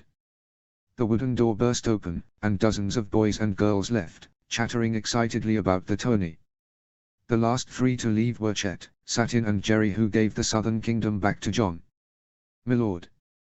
Everyone enjoyed the tale of Queen Nymeria's burning of the Rhona fleet. "Will you go down the tourney with us?" Jerry asked. "Princess Nymeria. The Dornish do not have queens." It will begin soon. I am eager to see who will be matched against each other," John said, putting Alraza's gift away. Jerry hesitated for a moment and then spoke up. "My lord, something strange happened last night. We were watching the puppet show with the lions and wolves when we saw a Lannister man wearing a red cloak enter the tent." "And did the man get angry or create a scene?" John asked. "That's what Chet and Satin thought would happen, my lord. But here's the thing. He just laughed, like the rest of us. He wasn't angry, or nothing," Jerry said. "Maester Snow, I also thought something was odd. He seemed friendly with the fat Dornish man, like he knew him in the past," Satin said. "Do you remember what the man looked like? Could you spot him in the crowd?" John asked. "My lord, it was dark, and he wore a cloak. He was tall and blond, but his face was plain. There are a lot of red cloaks outside the castle," Chet said. "I don't want to put you in danger by spying. But you were right to tell me. There are many visitors to Riverrun, and some could be dangerous. If you see anything else odd or unusual, tell me," John added. The first day of the tourney was greeted by a bright morning sun, a cool breeze, and a mass of people, elbowing their way to get a better view. John could have sat with Robb and the Tullys, in the best seats in the viewing stand, but he chose instead to stay with the Wintertown boys. John had bought several sacks of foodstuffs, fried bread, bacon, hard-boiled eggs, roasted corn and apples on a stick. The boys and girls gossiped about various nights as they snacked on the crude breakfast and examined the fine pavilions set up across the field. The grandest pavilion was obvious, festooned with gold lions on a crimson background. Dozens of red cloaks wandered nearby, although they didn't seem to be on guard. John saw Tyrion next to his cousin, the big burly man with the large sword, who had taken off his red fox fur cloak to don gilded ringmail. A few other knights stood near, one with the gold-inverted pile of the Golden Tooth, and another with the sigil of an orange burning tree. A large pavilion of deep-dyed green stood 10 feet to the left. There were many shields hung outside those doors. The cornucopia of the Merryweathers, the white sun and white chevron on an orange field of the Ashfords, and the red apple, and the green apple of the Fossoes. The red apple was cider whole while the green apple new barrel. Owen told him that his uncle, Sir John Fossoe, a well-liked and amiable man, had settled the feud between the two branches. The most prominent was a polished steel shield with a golden rose on the green field. That was the Rose of Highgarden, and all the houses in the Reach pledged allegiance to their Tyrell liege lord. "Anyone you fancy a bet on?" a voice behind him said. John turned to the tall brown-haired man with a trimmed beard. "Arslan, right?" John said, and the steward nodded. "Well, I would not bet on the phrase." There were easily a dozen free knights in the 64 contestants of the melee, with their weaselly faces and rat-like eyes. John liked Pawin and Oliver, but the other phrase had taken after the irascible Walder, in looks, personality and skill. Black Walder and Hosteen were considered fighters, but the small John could probably beat both of them by himself without a sweat. Harris Harlaw is formidable. And with Valyrian steel, he will be hard to best," Arslan said. "Maester, whether you know more about the contestants? Who are the best fighters here?" For a steward, Arslan was keenly interested in martial matters. "The Umbers and Karstarks are skilled warriors. If Robb was fighting, I would certainly bet on him, but he can't partake. None of his men would dare strike him. I don't know much about the fighting abilities of the Rivermen. Mark Piper boasts a great deal, but Davon Lannister beat him soundly in a melee. Cale Vance seems quick with the blade, but they say his cousin Hugo Vance is better. I have heard Sir Brynden was a great fighter in his prime too," Arslan said wistfully. John looked carefully at Arslan. The man was built powerfully, like he engaged in hard physical labor. A steward of the Fossoway lands ordered his peasants to farm. A knight who trained regularly for battle, though, that person would have thick arms and calloused hands. How long, sir, have you been steward inside a hall? Arslan smiled awkwardly. I am no sir, only a steward. My father served the Fossoways as steward before me. And what do you think of the new changes Owen has made to the farms? John asked. He had spotted his old friend from the citadel making his way to them. Oh, very smart. Owen says you showed him how to plant clover to attract honeybees. Cider halls apples, thank you, Maester. Arslan said with a flourish. And what types of apples have benefited most? The golden pippins or the Prince Alberts? John asked, smiling back. Oh. The red ones. Arslan said. The Norfolk biffins. And good thing too. Those apples can be dried or made into cider. Owen sat down, handing 2 of the 3 horns of nut brown ale to John and Arslan. The steward smiled in relief, and then toasted Owen. The 2 reachmen quaffed their drinks. I am worried about the feast tonight. I have heard the Tullys only serve trout. Unfortunately, those tales have some truth. I have eaten more fish in the last month, than the 4 years at the citadel. John sighed. Maester, the pairings for the first round are being announced. Daisy Mormont will fight first. Chet said. The tourney would have jousts and archery, but the main attraction was a melee that would stretch over the 3 days. Each round was elimination, so the champion would have to win 6 bouts. The crowds were keenly interested in the betting, as was John. Who is Daisy matched against? John asked. Hosteen Free. Jerry said. The husky knight had thick brawny arms and a jutting square jaw. He was strong as a bull, and just as dim. He wielded a long sword of mediocre quality and carried a thick oak kite shield with 2 blue towers connected by a bridge. Hosteen's ugly face grinned, certain of an easy victory over a girl. Jarell and Lyra were helping their big sister put on the armor. Daisy donned the steel breastplate, tassets and greaves, but her sisters were fitting her with the pieces that covered her arms, elbows, and shoulders. Her steel shield with a rampant black bear in a green field rested in the grass. No one in the crowd even noticed her formidable morning star, the newly forged holy water sprinkler. What odds are being offered? John asked. 2 to 1, Maester. The Freys are certain that Hosteen will win. Chet said. John beckoned to his eager crew of boys and girls. Owen and Arslan were listening with rapt attention. Bet everything you can on Daisy. Every silver stag and copper star. If you find a fool willing to bet gold dragons on Hosteen, I will take the bet. Maester. If the odds change, should we continue to bet? Bethany asked. Absolutely.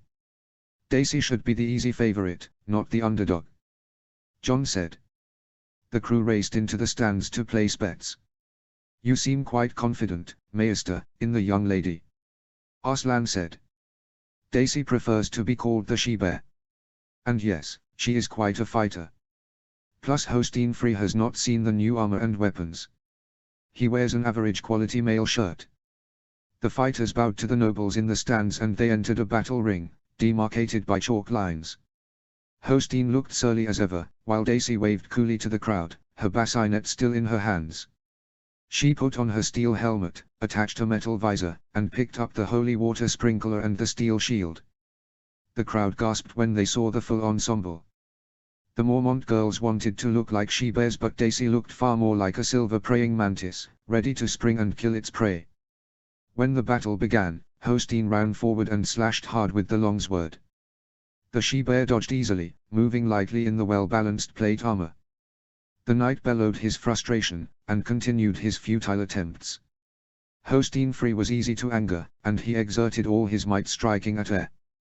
Daisy had not even needed to use her shield. Then, when Hosteen slowed slightly, the she-bear struck. She smashed the holy water sprinkler against the kite shield, the spikes tearing through the wood.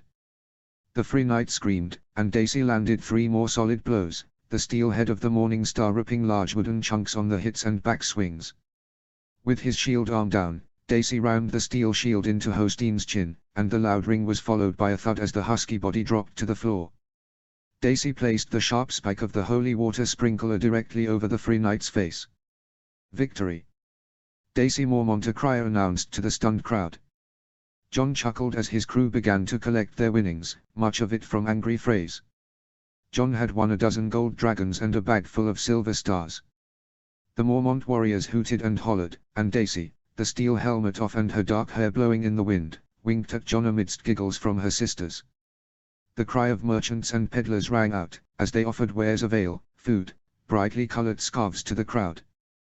The winning bettors spent their coin lavishly, with raucous applause for the victors. Those standing near John were particularly happy as the Winter Town boys had cleaned up, betting on the Northmen. 24 of the 32 matches had been won by the Northmen, with Harris Harlaw, Davin Lannister, and the two Fossoes also advancing. The Rivermen had done particularly poorly, with a meager 4 winners, and Pawin the only Free Knight woe advanced. John's betting strategy was eagerly watched, carefully emulated but really quite simple. He bet aggressively on those wearing his armor and weapons. All 3 Mormont girls had won their first round, as had many members of Robb's guard. Lyra Mormont enjoyed thrashing Theon Greyjoy and denting the fancy gold guard of his longsword. John had no doubt the Smalljan and the Karstark brothers outclassed their opponents, but the steel breastplates and helmets certainly helped. The armor not only absorbed glancing blows but allowed the wearers to move and strike swiftly. In the second round, that betting strategy would be less relevant as the men of the honor guard would begin to be matched against each other. John gave instructions for Chet and sat in to bet on the second round, bade goodbye to Owen and Arslan, and walked away. Ghost found John as he left the crowds of spectators. Like his master, the wolf never liked crowds. Ghost had patrolled the Maiden Vault last night, and his red garnet eyes continued to dart about, vigilant and tense. Without the wolf at his side, John had slept poorly, dreaming of a little girl lost in a hole haunted by monsters. He missed Ghost's smell and the comfort of the thick shaggy white fur. But the prisoners were more important. John opened the flap, his wolf trailing behind. The puppets had been packed away, and there were only 2 people sitting in the tent, the fat Dornish man and his wife, eating a meal of porridge with duck eggs. "Good sir, the first show will be in the afternoon." The Dornish man stopped when he saw John. "But if you would like, we can show you the play now."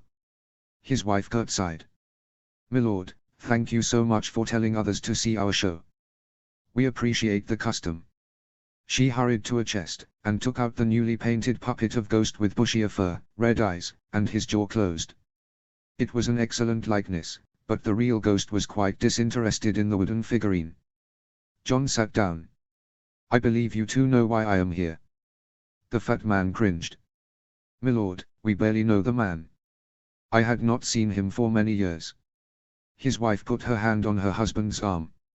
"Garin, the White Wolf has treated us fair. Tell him." The Dornish man agreed. "I met him a decade ago, sir. Then he called himself Lester the Lucky. He joined our mama's troop in the Reach. I hadn't seen him for many years. Lester changed his name after leaving us in the Riverlands. They say he fell in with a bad crowd, robbers and highwaymen." Cedra snorted. "He left, because we found him stealing from the till. Had he stayed, the company would have flogged him or worse. We couldn't cut his hand off because he played Florian the Fool or Ryam Redwine in performances." "Could he fight with a sword?" John asked. "He could fight as well as any mummer, which is to say not at all. He may appear skilled with a sword. But any real soldier would gut him quickly," the lady said. "So why is he here serving Lannisters?" John asked. "We don't know, Maester, I swear. We are an honest troop of puppeteers. We merely entertain the crowds.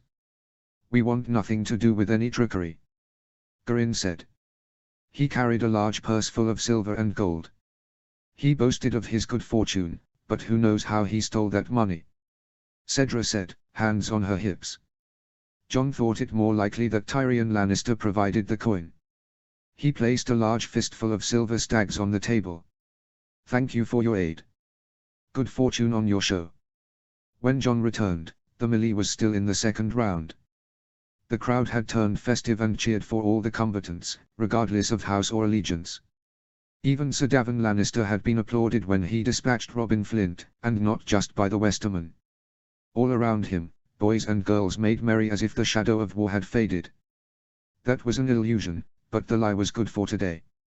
In another life, he might have been friends with these men, and fought with them on a quest or a tourney. But the happiness of the world was a fragile thing, easily destroyed by selfish desires, whether it be the Kingslayer or a dragon prince. And then the price was paid in tears and blood. Jon ignored the happy mood. Hard things only grow harder if they are ignored. He looked at Tyrion Lannister slapping the back of Sir Davin, at Harris Harlaw sharpening nightfall.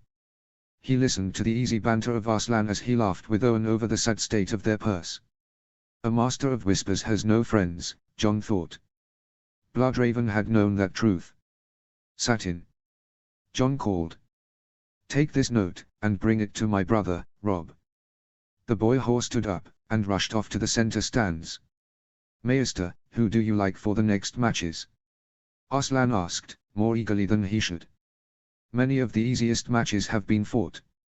Sir Davin and Sir Harris defeated their opponents, and now the remaining duels are not as easy to bet. Both the small Jon and Harry on Karstark had won, as had all 3 Mormont girls. Pardon me, sirs. I would speak to Daisy. She is a fine fighter. I am glad none of our men fought against the she-bears. Arslan said. Besides Theon, Daisy, Jory, and Lyra had faced Rivermen in their duels. The Mormonts had blessed them senseless with the steel morning stars. Owen, would you care to meet my brother Robb this morning? I have told him much about the Citadel and he would be glad to meet friends from the Reach. Jon asked. Owen exchanged a quick glance and nod to his steward. We would be most pleased, Jon. They walked back to the castle, Jon at Owen's side, chatting about mutual friends, second and third sons forging links at the Citadel. Owen's cousins had acquitted themselves well today, one losing to Lord Jason Mallister in the second round and the other defeating Mark Piper, and making it to the next day. The field would be cleared for the afternoon jousts. As they entered the hall of the main keep, Jory and Lyra Mormont moved closer, flanked by a few other members of the honor guard. Daisy had alerted Eddard Karstark and the Blackfish followed as well, with the captain of the guards and the master at arms besides him. Jon led Owen and Arslan to the great solar of Riverrun, where Robb waited, sword in hand. As they neared the door, Jon spoke to the steward. Owen says that you have had better luck than New Barrel in implementing the 4-course field system. Oh, yes, the field system. We have been planting clover everywhere. It has helped immensely. Arslan replied. Oliver Free opened the door, and the Reachman finally noticed that there were many others in the hallway. Sir Brynden was closest but Robin Roger and Desmond Grohl blocked one side while the Mormont girl sealed another. And what type of clover did you plant near the orchards? Jon said. Red, like our apples. Arslan replied. Red, sir. Not crimson. Jon asked. Arslan glanced with concern at Owen who merely sighed. Robb Stark sat behind an oak desk, grey wind at his feet, and his blue eyes staring at the steward. Sit down, sir, he said, rubbing the dire wolf's head and pointing at a single chair in the middle of the room. Shouldn't Owen sit as well? Arslan said.